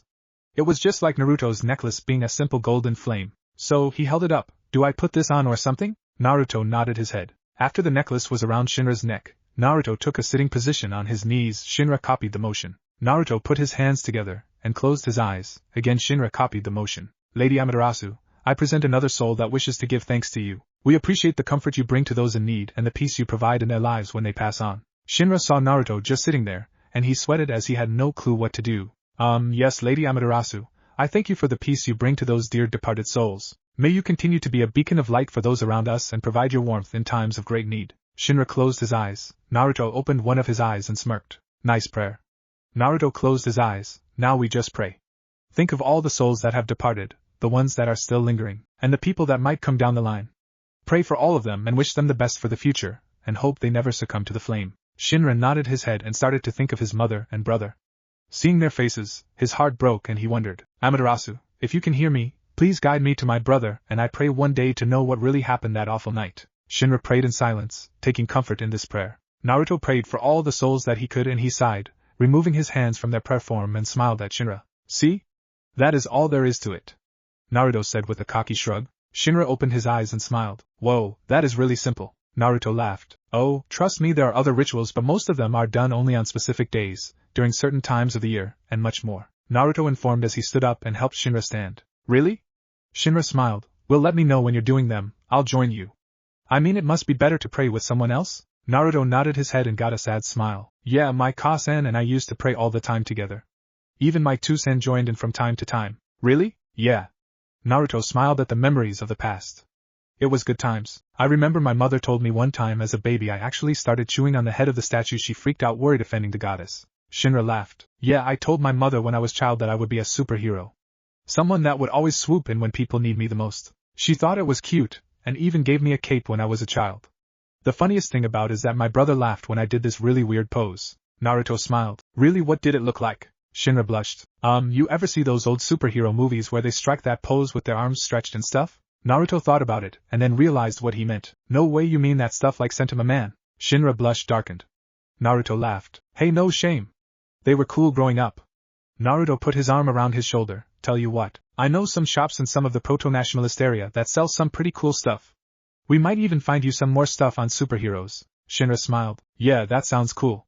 Can't wait. Naruto nodded his head and got up. Shinra handed him back the necklace, but he pushed it into his hand. Keep it, who knows, it might bring you more luck than you think. Naruto winked at him. Hero. Shinra blushed again but ran off after all the teasing. Naruto just laughed. Too easy to tease. Naruto frowned and quickly went into his room to get changed into his uniform. Now he had to head to the stupid church. I swear one crack and I don't care if he is the ruler, I will smack him. Holy Soul Temple. Naruto frowned as he, Tamaki, Shinra, Captain Obi, and Lieutenant Hinawa were entering the church's most holy ground. He really hated coming here, especially when Burns had to drag him here from time to time due to his bad habit of getting into fights when he was gone. Seeing Flam, Naruto smiled but then frowned seeing the worn look on his face. Lieutenant Flam. Naruto saluted the LT and the man smiled. Lieutenant Flam. Tamaki greeted, smiling as she saluted their superior. Naruto, Tamaki, good to see you're doing well. It seems that your stay with the 8th is benefiting you both. Flam said with little to no emotion. Naruto smiled, with an inquisitive look. Yeah. He won't mention the temple was set up in the station, last thing the 8th needed. Is there something wrong, Lieutenant? Tamaki asked as she could see something was bothering Flam. Flam turned to Tamaki and sighed. There was an incident today. Right before the meeting we were trying to interrogate Rekka, but someone had snuck in and killed Rekka before taking his own life. Naruto's eyes widened. Tamaki was gasping. Shinra's eyes widened and the others were just as shocked. Naruto recovered the quickest. Do we know what he did to Rekka? Flam shook his head. Other than the bug, nothing for sure. Flam explained. Naruto frowned. This evangelist, whoever they are sure well informed. Only a handful of people would know where Rekka was being kept in interrogation, let alone be allowed in those sections. Naruto knew that this evangelist was a greater threat than originally thought. Flam turned to the group. You should all head into the meeting, things are about to start. The group nodded their heads while Naruto looked at the church and then the power plant not too far away. He frowned, remembering his mother's warning. Flashback. That power plant is evil, Naruto-chan. Never forget that. The church, Hajime Industry, all of them know what really is going on in that damn place. What do you mean, Ka-san? The woman smiled. One day I'll tell you, but for now just never forget that place is truly evil. Flashback end. Naruto could only stare at the power plant, remembering this conversation. Now that I got a better look, there is something ominous off with that place, almost as if it is alive. Naruto shook his head. He walked into the church and quickly took a seat next to Shinra and Tamaki. In front he saw Captain Burns, just staring ahead as if nothing was going on. But Naruto knew his godfather well enough to know that the man was thinking about the death of Rekka, and what that could mean. In another seat was a short man with a mustache and goatee. He had no eyebrows and a serious expression on his face. He was dressed as someone of the Japanese military. Naruto knew that this balding man was the captain of the 2nd Gustav something. Naruto knew from the reputation the man might command the 2nd Fire Force, but they were more military than the other branches, and given what he has seen of Juggernaut, apparently full of just as many oddballs as any other fire force. In another row was a man wearing a gas mask, wearing a top hat, a red scarf, and a black long-sleeve cloak and white gloves while carrying a cane in his hand. Naruto narrowed his eyes. Giovanni. Naruto knew from personal experience that man was different from the rest of the fire force. Something about him always felt off. More Naruto couldn't shake it, but it seemed like there was more going on behind his mask than what was seeable. Naruto turned his attention, not noticing that the gas-masked man was looking at him and frowning underneath. What a troublesome brat. Across the room he saw the captain of the 4th. He was an elderly man covered in scars and wearing a pair of thin glasses with big glass circles. He seemed to be falling asleep, but Naruto wasn't sure given that he apparently slouches over quite often. He saw Captain Hibana but didn't pay much attention to her given that apparently she had some kind of thing for Shinra and she was riding in the car with them. Next was the 6th, a Chinese woman with slanted eyes, short black hair, and a blank expression. Naruto knew that woman was the head of the healing field and that her entire division was nothing but healers. So, they were mostly kept behind the front lines in order to care for those that are caught in the crossfire in battle or injured in the worst ways. He had to respect them even if they worship Soul. Next, Naruto saw a man walk into the room with a bored expression.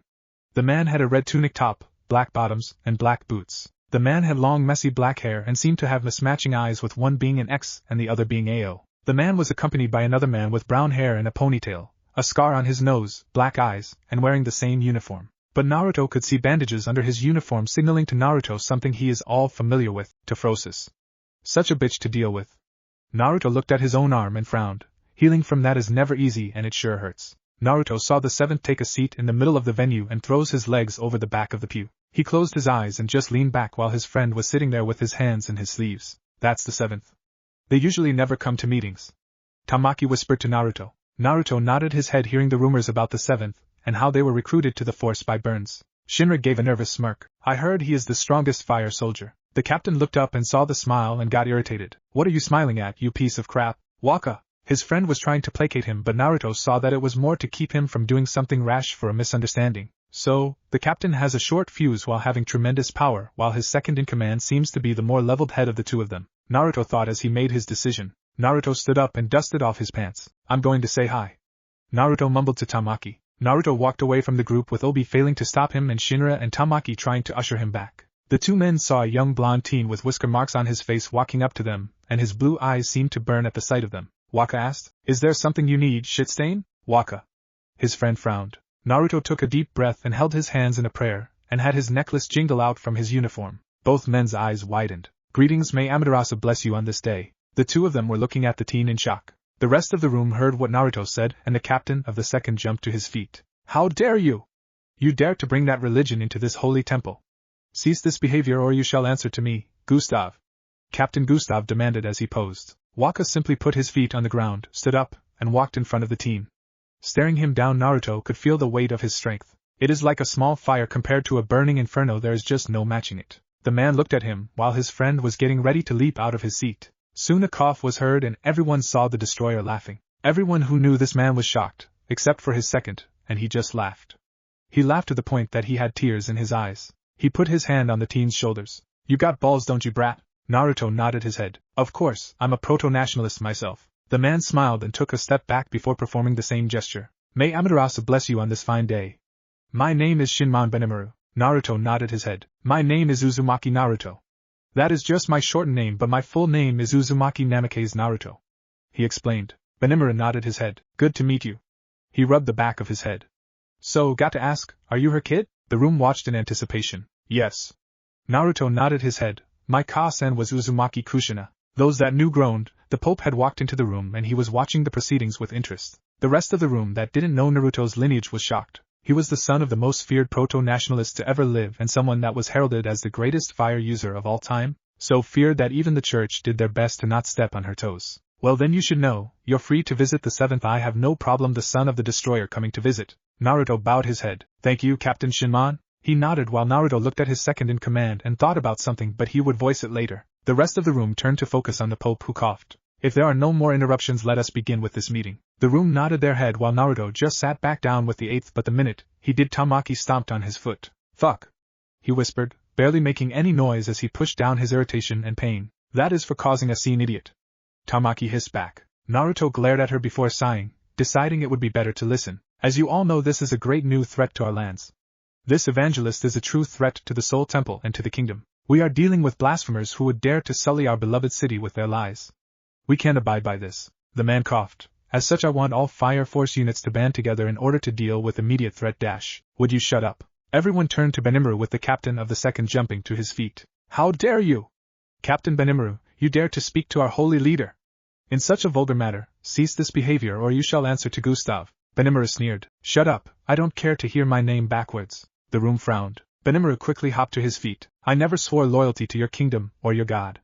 The seventh is nothing more than outcasts and degenerates. He proceeded to walk out of the pews with his second following. We'll keep operating as we normally would. Stop right there. Hold it. The Pope called for him to come back, but he ignored him. But when he got to the door, he felt someone behind him and turned his head to see it was Naruto. You got something to say, pup?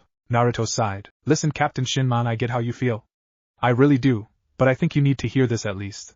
Because I have undisputed proof that this is actually happening. If you just give me 5 minutes. The man looked at the teen, turned to him, and stared him down with his eyes glowing. Naruto returned the gesture by having his own aura starting to form around him. His red cloak appeared and out of it was coming one of his tails. The room tensed. The guards to the Pope quickly stepped in front of him to protect him in the case a fight breaks out. The tension passes as Benny sighs. Alright kid, you got my attention? Show me this proof. Naruto nodded his head and turned off his fire. Of course. Naruto turned to the rest of the room. Reaching into his pocket, he pulled out a vial revealing a skittering bug. Here, this is the proof we need. He held the bug out for everyone to see. The other captains that didn't know about the bug stared at the bug in question but didn't question it as they saw something was off. As if it was looking for something but they didn't know what. Especially when it slammed into the glass and scratched it when it laid its buggy eyes on Shinra. Everyone saw how the bug scratched against the glass, desperately wanting to get near the breakdancing fire soldier. The Pope looked and frowned. Was this the source of his people turning into infernals? Those that were in the know-how nodded their heads, already familiar with the bug itself. Benny leaned near the bug and saw it lunge at him. He stared at the bug and his eyes seemed to glow, as if they were examining something. He soon pulled his head away and sighed. Alright kid, you made me a believer.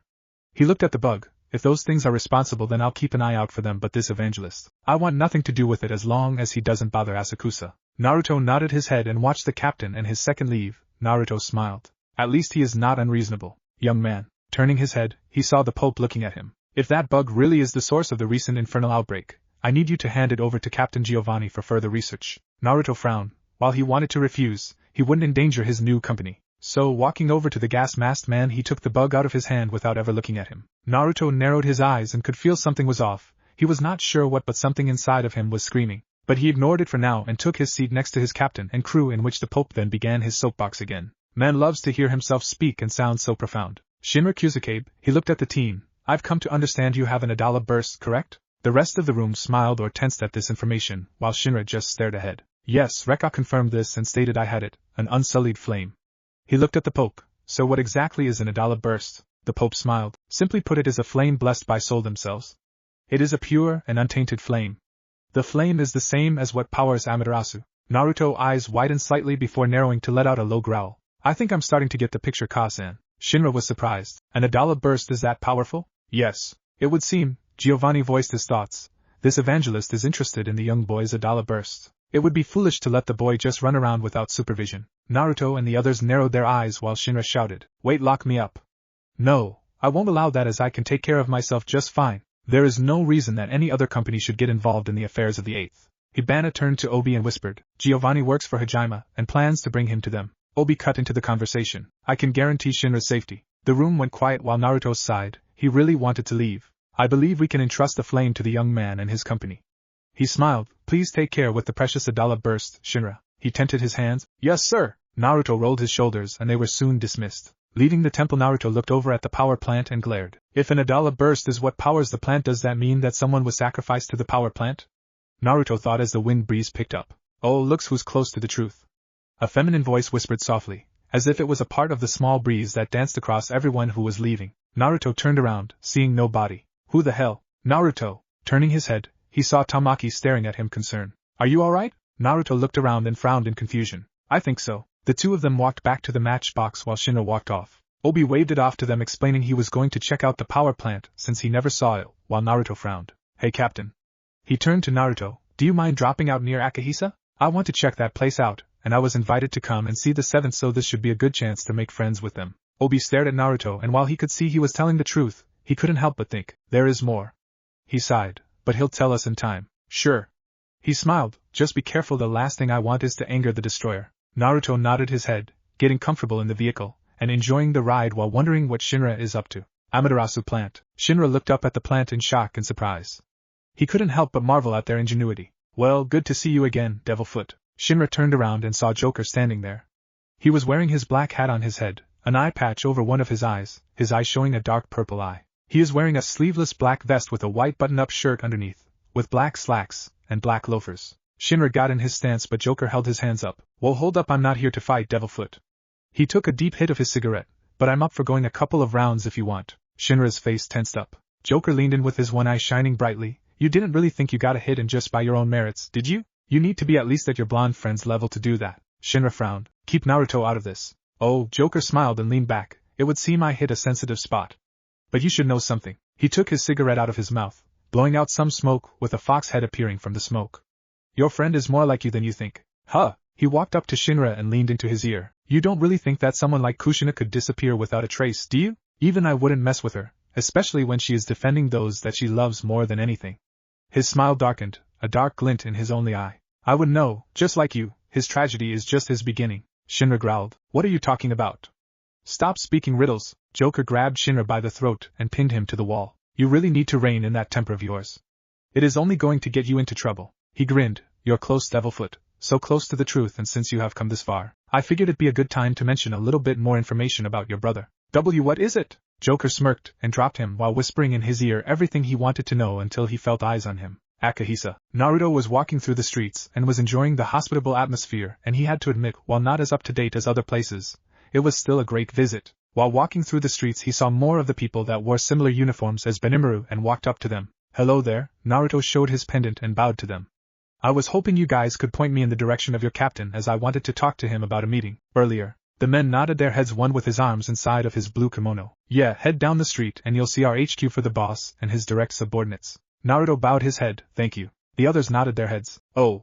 The one that mentioned the direction slammed his fist into his palm. Be wary. There are 2 little girls in there that are kinda like Waka's pets, so be ready for a tussle if they come after you. Naruto nodded his head. He walked away from the men and made it to the mentioned building.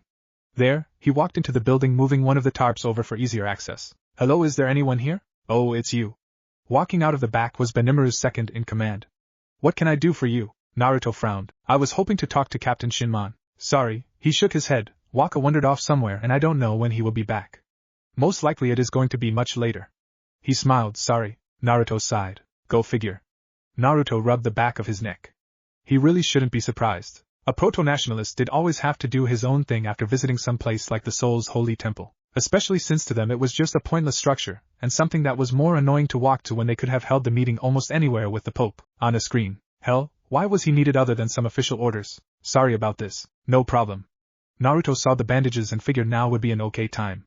Sir, if you don't mind me asking, are you alright? Your body seems badly injured? The man smiled sadly. Yeah, I pushed my body and my fire power too far and this leads to this. Unfortunately, I'm partially ash now and I'm doing everything I can not to accelerate the process in any way. Naruto nodded his head. Yeah, overheating sucks. Naruto looked at the man and saw how he was moving and he sighed. Me and my bleeding heart. Sir, just call me Kantaro. Mr. Kantaro, I think I have something that can help your condition, especially if you want to fight on the front lines again. Kantaro raised an eyebrow. That is a bold claim. I wouldn't make it if it was not true. Naruto looked at him. After all, I have overheated and had part of my body turned to ash multiple times. The man looked at him over. You look pretty healthy. Naruto rubbed his neck. This would be easier to show. Do you mind trusting me with this? The man shrugged his shoulders, leading him into the upstairs room where he removed his top. There he took off his shirt, revealing his bandages, which Naruto frowned at. Whoa, this is bad. Okay, this is going to feel off. Just please take a deep breath and trust me. Kantaro frowned but nodded his head. Naruto took a deep breath and activated his ignition ability, with 3 of his tails revealed and his ears appearing. He quickly touched the parts on the man's body that were covered in bandages. His tails started to glow gold and release a silent humming noise. Kantaro at first didn't feel anything other than the heat, but soon he groaned. Something was happening and he couldn't explain it. What is dash? Sit still. If you move, you'll ruin the treatment, and I can only do so much today. The man went silent and sat there, feeling his flames humming over parts of his body and making him moan from the sensation. More, he could feel something happening but he was not sure what, and soon could feel a bit of a stinging sensation forming in places he lost feeling in. Wait, is this dash? Naruto found himself lifted off the ground and slammed into the wall. He looked into the eyes of a pissed-off Benimaru. His eyes were glowing brightly and his frown was prominent. What the fuck are you doing to Kantaro? Answer me, punk, and I'll make your death quick. Waka! Put him down! Benimaru looked at his friend, but he was, seeing the serious expression on his friend's face, he did as he asked but reluctantly. Naruto coughed while taking deep breaths, looking up at Kantaro. How you feeling? I feel better. What did you do? What are you two talking about? Kantaro patted his shoulder and smiled. Benny panicked. Kantaro, don't do that. You know dash. It's gone. Benny raised an eyebrow. Huh? The acid is gone. I can feel skin, muscle, bone. I can feel everything there that hasn't been there in a while. Kantaro declared with a bright smile. Benimaru was shocked. Without hesitation he tore off the bandages off his shoulder and both stared in amazement in the mirror. There was bright pink skin, right where the ash used to be. His shoulder was starting to heal and new skin was taking its place. Benimaru turned to the team. What did dash? Simple. Naruto frowned. I have the ability to heal. I can regrow my skin no matter how many times I overheat. While it is a pain in the ass to deal with, I have grown accustomed to it. What I did, he pointed to the skin, is reverse your friend's tephrosis. You mean you can really do that? Naruto nodded his head and summoned his tails and his cloak. Yes, this is my greatest secret. My power can bring an end to the process of overheating if the damage is not too far. The two of them looked at the team and Kantaro got back in front of him and started up on the healing process again, while Benimaru sat there making sure nothing rash happened during this procedure. After all, he had a million more questions for the young teen. Chapter end. Naruto had just finished healing up Kantaro and his wounds. But sadly, he still had more work for the next few days to perform on his body. Walking downstairs he saw Benimaru sitting at a small table on the ground with a brown curved bottle sitting there with a cup in front of him, and one on the opposite side of the table. Hey brat, you done for the night?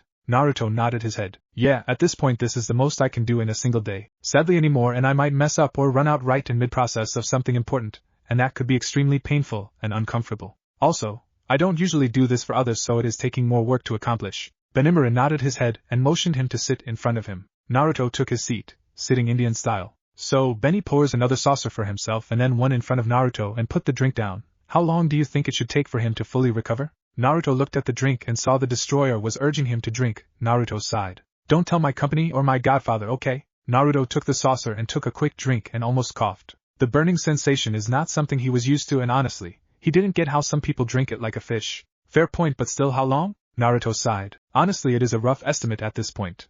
At best he might be healed up in maybe 3 or 4 days with enough time and effort, but depending on the damage to his body, it could be as much as a week. Benimaru nodded his head. Is it that bad? Naruto shook his head. In the case of someone overheating, not really.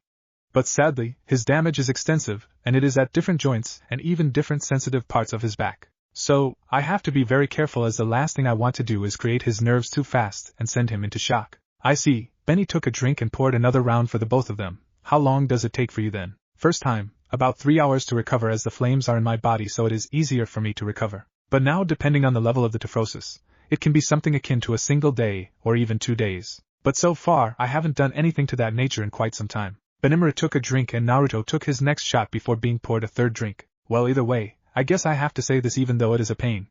He sighed and bowed his head with his hands on his knees. Thank you. This is the first taste of hope we both have had in quite some time, and it is very welcoming. Naruto nodded his head. It is the least I can do for a fellow proto-nationalist, and plus, I kinda hate seeing people suffer. If I can at least make it easier for them. Won't know if I don't try, you know. Benny nodded his head and poured another drink. Well, I owe you big for this. Naruto shook his head. Not really, I just hope this convinces you to give my company a chance. The 8th, they are not as bad as some of the other companies. I mean, yeah, they are rough around the edges, but they are very open-minded. He lightly smiled. They even allow me to perform my own rituals and have my own shrine even with the sister there. It is a welcoming feeling compared to the first, even though I have come to see a lot of them as family. Benny hummed while taking another shot, and Naruto did the same. So, the 8th is not that bad, huh? Yes. We'll see, but for now I will reserve my judgment. However, I do owe you for everything you are doing for Kantaro, so please, is there any way I can pay you back? Naruto hummed and looked at his next shot and then smiled. I can think of one thing, but it is kinda selfish. Name it. I was hoping that the destroyer would train me in controlling my flames better. Benny stared at the teen and his eyes glowed. Why do you want to learn greater control? Because I'm not very useful without my cloak. He looked at the destroyer. I don't have a lot of versatility when it comes to my attack patterns and dealing with certain enemies who might fight at range. So, I want to rectify this, and if you are willing, I will do whatever it takes to overcome my hurdles and grow stronger from this experience. Benny took another shot and sighed. Normally I would tell you to fuck off with this request, but not only do I owe you, but I also can see you are taking your training seriously. So that means you really want to improve. He smiled slightly. So why not, recover tonight and tomorrow we are going to start your training, got it? Naruto nodded his head, but then frowned. Do you mind if I call the 8th, just so they don't worry about me being out here? Sure, go ahead, the phone is in the hallway. Naruto nodded his head and proceeded to take his last drink before walking out of the room. Oh Benny, there is one thing I should mention about Kentaro's condition. He stared at the teen. He has to give himself at least 2 months for his skin to set, otherwise he just risks returning to his original condition if not worse. Understood, I'll make sure he practices safety. Naruto nodded his head before walking into the hallway and pulling the phone off the wall, and started dialing until he heard the tone on the other line. Waiting a few seconds, he finally heard the line stop ringing. Hello, who is this? Captain, it is me. Listen, I'm at the 7th right now. Naruto, glad to hear you're safe. Was starting to get a little worried the destroyer killed you or left you for the wolves. Naruto laughed. No, nothing that dramatic. But listen, I'm going to be staying over at the 7th for the night, and be here tomorrow. I got an offer from Captain Shinman to train with him in mastering some aspects of my flames, and I'd be a fool to pass it up. That's fine, but why would he offer to train you? Well, my Ka-san saved his life as a child and he feels that he owes her this much. Plus, who would turn down such an offer? That is fine, but listen, I want you to be careful, alright? The man is not exactly known for being subtle or careful in most situations. Don't worry sir, I'm used to this lifestyle, so I'm familiar how things can go if I'm not on guard. Alright, but be careful, I'll call around lunch to let you know what our plans are for the upcoming investigation, okay? Got it, I'll be ready if you need me. Have a good night, Naruto, and stay safe. Will do. Naruto hung up the phone and sighed. Tomorrow should be interesting. Who are you? Naruto turned his head and saw 2 black-haired twins wearing long-sleeve kimonos and with their hair up in a bun. Twins? Who are you? The one of the left asked. Yeah, what is a piece of crap like you doing here? Naruto gained a tick mark. Watch your mouth, runts. The twins narrowed their eyes and Naruto returned this. Feeling them heating up, Naruto did the same with his cloak forming around him. The girls saw his 2 tails emerging and his fox ears before they shouted. You're a fox fire user. Well, that is cool, ain't it, Nae-san? Naruto raised an eyebrow. You guys can do something like this. Yep.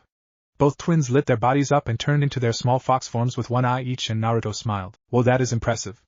I can only make a cloak right now, but I'm hoping I can do more soon. Yours is cooler, the first twin said. The other one nodded. Yeah, I mean we look cool, but we can sense yours is stronger than ours.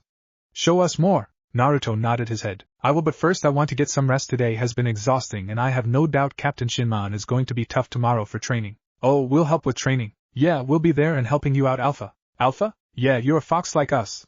The second twin giggled. That means as the stronger fox, you are the alpha. Meaning we must respect you. Both girls laughed and waved at him, and he sighed. Right, we'll see you girls in the morning. Night. Sleep well, Alpha. Naruto shook his head and headed to the guest room with the girls giggling and chatting with one another. This is going to be hectic. Next day, Naruto coughed. The air was leaving his lungs from a powerful strike from Benimaru. They were outside in the backyard with Naruto having just pants on with sandals and Benny removing his blue jacket and standing there with a bored expression on his face. Not bad, kid, but still got to work on your timing. You're letting me dictate the pace of this fight. Right. Naruto rushed into Benimaru but quickly found himself sent flying with a sharp strike to his cheek via Benny's heel. Nope, you were too eager that time. Naruto rubbed his face and smiled. Hate finding that balance so annoying. Naruto quickly rushes at him, but before he can get close, Benimaru gets in front of him and slams his hand into his stomach, sending him flying into the air, but soon is met with a brutal punch to the jaw, sending him flying. but he quickly felt his ankle grabbed and pulled back to the fight. This leads to Benny ending the combo with him slamming his elbow into his back, sending him crashing into the ground. Fuck, he is stronger than any of the rumors, but it is what I asked for. Naruto quickly sensed his attack and rolled forward to avoid a powerful two-finger strike that caused flames to explode on the ground. But this didn't stop Naruto, as went on his hands push off with both of his feet aimed for his face, but he quickly rolled his head to the side. Naruto smiled, rolling in the air and wrapping his legs around his neck before squeezing him tightly. Impressive and inventive. Soon he found his body slammed to the ground and a powerful explosive flaming fist slammed into his chest, knocking the wind out of him. But not good enough. Benny stood up, dusting himself off. But that did surprise me. Not something that happens often these days, so props on that at least. Yay, Waka. Yeah, you are kicking his ass good. Naruto coughed a bit and got back to his feet, quickly ducking under a backwards kick to his face. Naruto rushed at him, but Benny had two fingers pointed at him again and sent him flying with another explosion. Points for reading the strike, but you should also be ready for counter moves on top of the moves you counter with. Naruto groaned, sitting up. Got it. Benny nodded his head. Well, we are done with sparring now. It's time to work on your flame control and mastering your cloak. Naruto nodded his head and hopped to his feet. Okay. Benimura put his coat back on and put his hands into their sleeves. Okay, show me your cloak. Naruto nodded his head and quickly formed his one-tail form with the red flames surrounding him and his tail waving around lazily behind him. His ears barely present on his head and his eyes glowing red showing off the slits. Now then, your control is pretty good in this state, and I can say without a doubt it is probably so stable you can do this indefinitely. Yep, I'm confident in this state, but sadly it is the lowest of my boosts. Yeah, but now show me the two-tail state. Naruto channeled more of his flames throughout his body and soon grew his second tail, and his aura started growing darker and more visible, slowly melding closer to his skin, rather than being a thick fog around his body. Benny rubbed his chin with his left hand still inside of his coat. Your control is good but could be better. But I can tell in this state your flames are denser. Yeah, the more flames I put into it the more strength it draws out, but at the same time it leaves me in trouble if I get into it too long of a fight. Fair. Benny smiled. But still impressive, you mastered it to this state. I would say when in this state work a little more on the control to the point that you don't have to think of the flow as often. Okay, now the three-tail state. Naruto soon flared out his aura and Waka rubbed his chin with Kantaro watching on with a smile, and the twins oohing and awing at the sight. Impressive, your aura, your power. Well, just everything seems to be heightened to the highest level possible. I can honestly say that this state would be a threat if you could control it for long periods of time. Benny nodded his head. Yeah, I can already see the limits of using this state. Pointing to his shoulders already steaming from his current state. It almost looks like you're overheating. Naruto shrugged. Nah, not really, this is just the amount of heat that I'm producing, and mostly if I have been training it is the sweat on me or even the rain. Honestly, the heat is pretty intense to touch. Benny nodded. Yeah, okay. Now I want you to try and maintain this state for 2 hours while experimenting with your different limbs. My limbs? Like the fire tails? Sort of.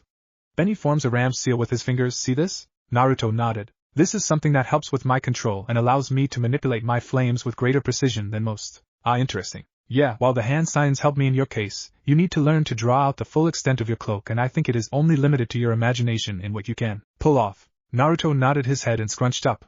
While his control in this state is not that great, he knew that 2 hours would be a test of his limits and almost his concentration. Nothing ventured and nothing gained. Naruto began walking around the training grounds and starting to move his tails around and thinking of what he can do with them, along with working on the flames on his limbs, including his arms and legs. Benny on the other hand sighed. Man, that kid is a hassle. Walking back inside he could hear the twins cheering and shouting at the Fox Alpha as they were calling him. Well, you did offer it to him. Benimaru turned to Kantaro. Yeah, I know I did, but that doesn't mean I can't complain. He sighed, rubbing the back of his head. The kid is better than most of his age group and proved to be even more talented in flame control than expected. But given what he was doing for you, I guess it should have been expected. Honestly, he could give any experienced fire soldier trouble on the battlefield, no matter their generation or if they don't have fire manipulation. Ha, Kantaro smiled. Sounds like you're impressed. Benimaru stared at Kantaro before walking back to the front entrance. I am, but then again, what shouldn't we have expected from the Destroyer's child? Kantaro nodded his head before looking outside to see the twins using their own forms and helping Naruto train his cloak. He smiled. The twins really took a liking to the teen and seemed to think of him as an alpha like Waka. Well, it is good to hear them all bonding and having fun, you know. Yeah, Waka sighed. By the way, we got a call from the 8th. Waka stared at Kantaro. Did you tell them we were taking care of their fire soldier? It wasn't about that, but they did check to see if he was okay here. But they talked about that evangelist figure and stating that they know of an incident in which some infernal figures appeared and want to check the building in question. Waka stared at Kantaro. They seemed to be talking, but no words were said. Finally, Benny turned. Fine, as much as it annoys me to have someone operating on our turf, if it means that they can get their information and get out quickly, then I'm willing to allow this. Only if they make sure not to bring down half the neighborhood if they do somehow piss someone off. Shouldn't they be saying that about you then, Waka? The Destroyer snorted. The flap soon opened and standing there was Obi. Excuse me, Captain Shinman. Shinman looked at him, and then back to his second in command. You knew they were just outside, didn't you? Maybe. Kantaro's smile irritated Benimaru. Fucking annoying. Turning his head, he frowned. Okay, so, you are here to check out that building, right? Obi nodded his head with his team standing behind him staring him down. Benimaru sighs. Fine, whatever, you're here and you're just wanting to investigate the building. That's fine by me, just don't cause a scene, and if you happen to run into some kind of inferno, please don't do some ritual in our town, it is fucking annoying. We understand. Obi nodded his head, happy this is going over much better than expected. He was mostly expecting resistance from the man, but he seemed to be very open to them, and he hoped that was due to their missing fire soldier. Speaking of Naruto, Captain Shinman, how is Naruto doing? Benny stared. Fine, he sucks, but he is doing better than most of the runts his age and seems to be handling the twins pretty well. Might look into offering him a place here since he can take most of the annoying shit off of me. Well, he is welcomed in the 8th, and we kinda got him on suspension anyway. I know. He smiled slightly. But that doesn't mean I can't want him for the 7th to take the responsibility off of me. Obi laughed a bit. Shinra frowned, looking out, hearing movement, and grunting. He was sure that Naruto was training hard, while Arthur was thinking that the tricky fox is working on mastering more of his fox skills. Idiot. As for Kantaro, he saw a necklace around Shinra's neck and smiled. I see someone is being open-minded about religion. The group raised an eyebrow and Shinra started to sweat. He hadn't told anyone about what he did for Naruto and the fact that he was carrying his religion's charm around his neck either. Well, I felt bad for Naruto not having anyone to share his teachings with, and I thought it'd be good in case the sister isn't there, and we can do it in the tradition as a proto-nationalist. After it all means the same thing, and that is freeing their suffering souls. Kantaro nodded his head. Very true. Benimaru stared at the team, his eyes burning into his head, and all Shinra could do was stare down the fearsome captain. At least one of you isn't a complete worthless shithead. Waka. Benimaru shrugged his shoulder and turned to the others. I can see you guys aren't as annoying as the rest of the fire soldiers, so I guess we can work together from time to time. My only rule is don't bring down the neighborhood. There is a lot of businesses here and people just living their lives, and the last thing I need is complaints that you idiots are bringing the church here. Shinra raised an eyebrow. Why do proto-nationalists hate the church? I mean, isn't the goal the same for followers of Amaterasu? Benny rubbed the back of his head. Well, Guppy, there is a difference in our approaches. He pointed at them. You guys follow the church and treat the flames as if they are some kinds of godly entity and believe all the shit that the church gives you. However, some of us don't care about that, and those that question the integrity of the church or those behind it are always seen in a negative light. Your teachings and beliefs don't allow flexibility or the chance to raise questions or secondary theories. Instead, it is all about following the teachings and not saying a thing against them. Honestly, that is why many proto-nationalists hate the followers of Soul, but for me it is what they did with the reputation of our people and how they treated Kushina Uzumaki. What do you mean? Obi looked confused. I was under the impression the church has never done anything against Naruto or his mother. Benny sighed before looking back and saw that Naruto and the twins were now playing around with his tails as he is trying to make them reach the twins from a few feet away. Seeing him distracted, he said, that might be true to some degree, but that is not completely factual. You see, after Kushina disappeared, many of us wondered if the church had a hand in it. More to the fact, we knew that she married someone part of the military branch of the fire force and was always seen with him. But we knew she continued to oppose the ideas of the church and face down anyone that dared to go against her, including some kind of shadow sect of the church that they don't like people knowing about. Obi responded, I have never heard of this. Maki agreed, neither have I. Kantaro sighed. Well, the reason that you don't is because they are supposed to be the greatest kept secret of the church, but the truth is that is not even close. Shinra asked, what do they have to do with Naruto's mother? Everything. Benimaru turned to him. The truth is that his mother had opposed the church in one event that I think they were trying to convert her or force her to publicly renounce her ideals. This sparked her ire and she made the church a warning if they tried to use her for politics again. They sent their so-called shadow sect after her, but they were all slaughtered by Kushina in the process. Shinra could only gulp. What kind of monster was his mother for even the elites to fail against her? But back to your question, my personal reason for hating the church is they never helped us out of their goodness of their hearts. They never offered support to us, and sure as hell don't treat as equals.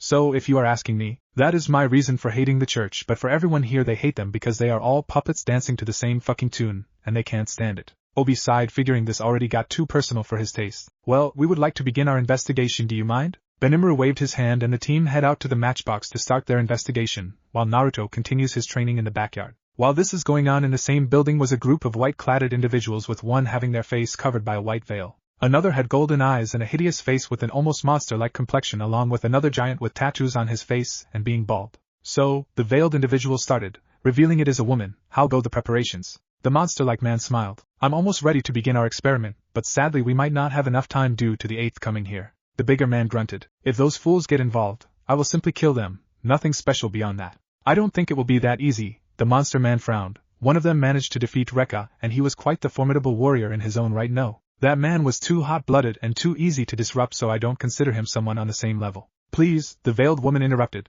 can we focus on our go-a-dash, my lady? Another figure dressed in white showed up and bowed to them. I'm sorry to interrupt, but we have a situation in the basement. What kind of situation? The masked individual looked at the muscular man. It is best you three see it for yourselves. The three turned to one another before following the man down to the basement. Upon reaching the lower levels, they were shocked to see the walls painted in red and that it seems to be getting thicker the deeper and they went. It was almost like someone just took a chainsaw and started cutting through anyone that got in their way. Entering an opening in the basement, the three saw something lingering in the middle of the room. It was an infernal, but not one they recognized.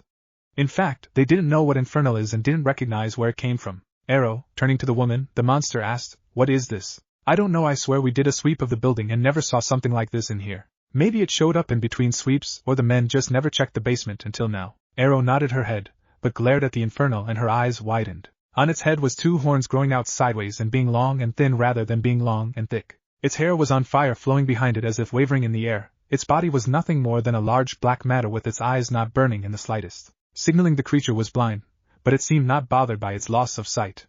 On top of that, the creature's mouth seemed sewn shut. "What should we do about it?" The man who showed them bowed his head. "If you want, we can get rid of the creature or we can try to capture it." Turning around the room, Arrow noticed all the blood and carnage before saying, "No, leave it be. It is not doing any harm to us, and it wouldn't hurt to leave it." The man nodded his head. "As you wish, Commander." Arrow stared at the creature for a few more seconds but turned from it and said, "We might have found something to get rid of those pesky fire soldiers and maybe even burn Asakusa to the ground." The larger man grunted. "Do you think that will be enough? I mean, they do have the destroyer on their side, and he is not exactly the easiest opponent to overcome in any situation." Arrow nodded her head. "I call it intuition from the evangelist, but I think there is something about that demon that is going to be harder than all the ones before it, and those that will follow." What none of them saw was the demon was looking their direction from the sound that was coming from that direction. But it didn't act on it, seeing as they didn't get close and sat back down trying to do something it once did when it was living a life before this. All the creature could remember is flames and golden hair, and this made the creature muffle against its sticks. The pain went unsung throughout the building and no one would know what the creature was crying. Chapter end. What if neglected Naruto was sent in Fire Force? And thanks for watching my video till the end. If you enjoy this content, then do consider subscribing to my channel. And leave a like if you guys need the next part. Comment down, and thanks for watching the video, and see you guys in the next video.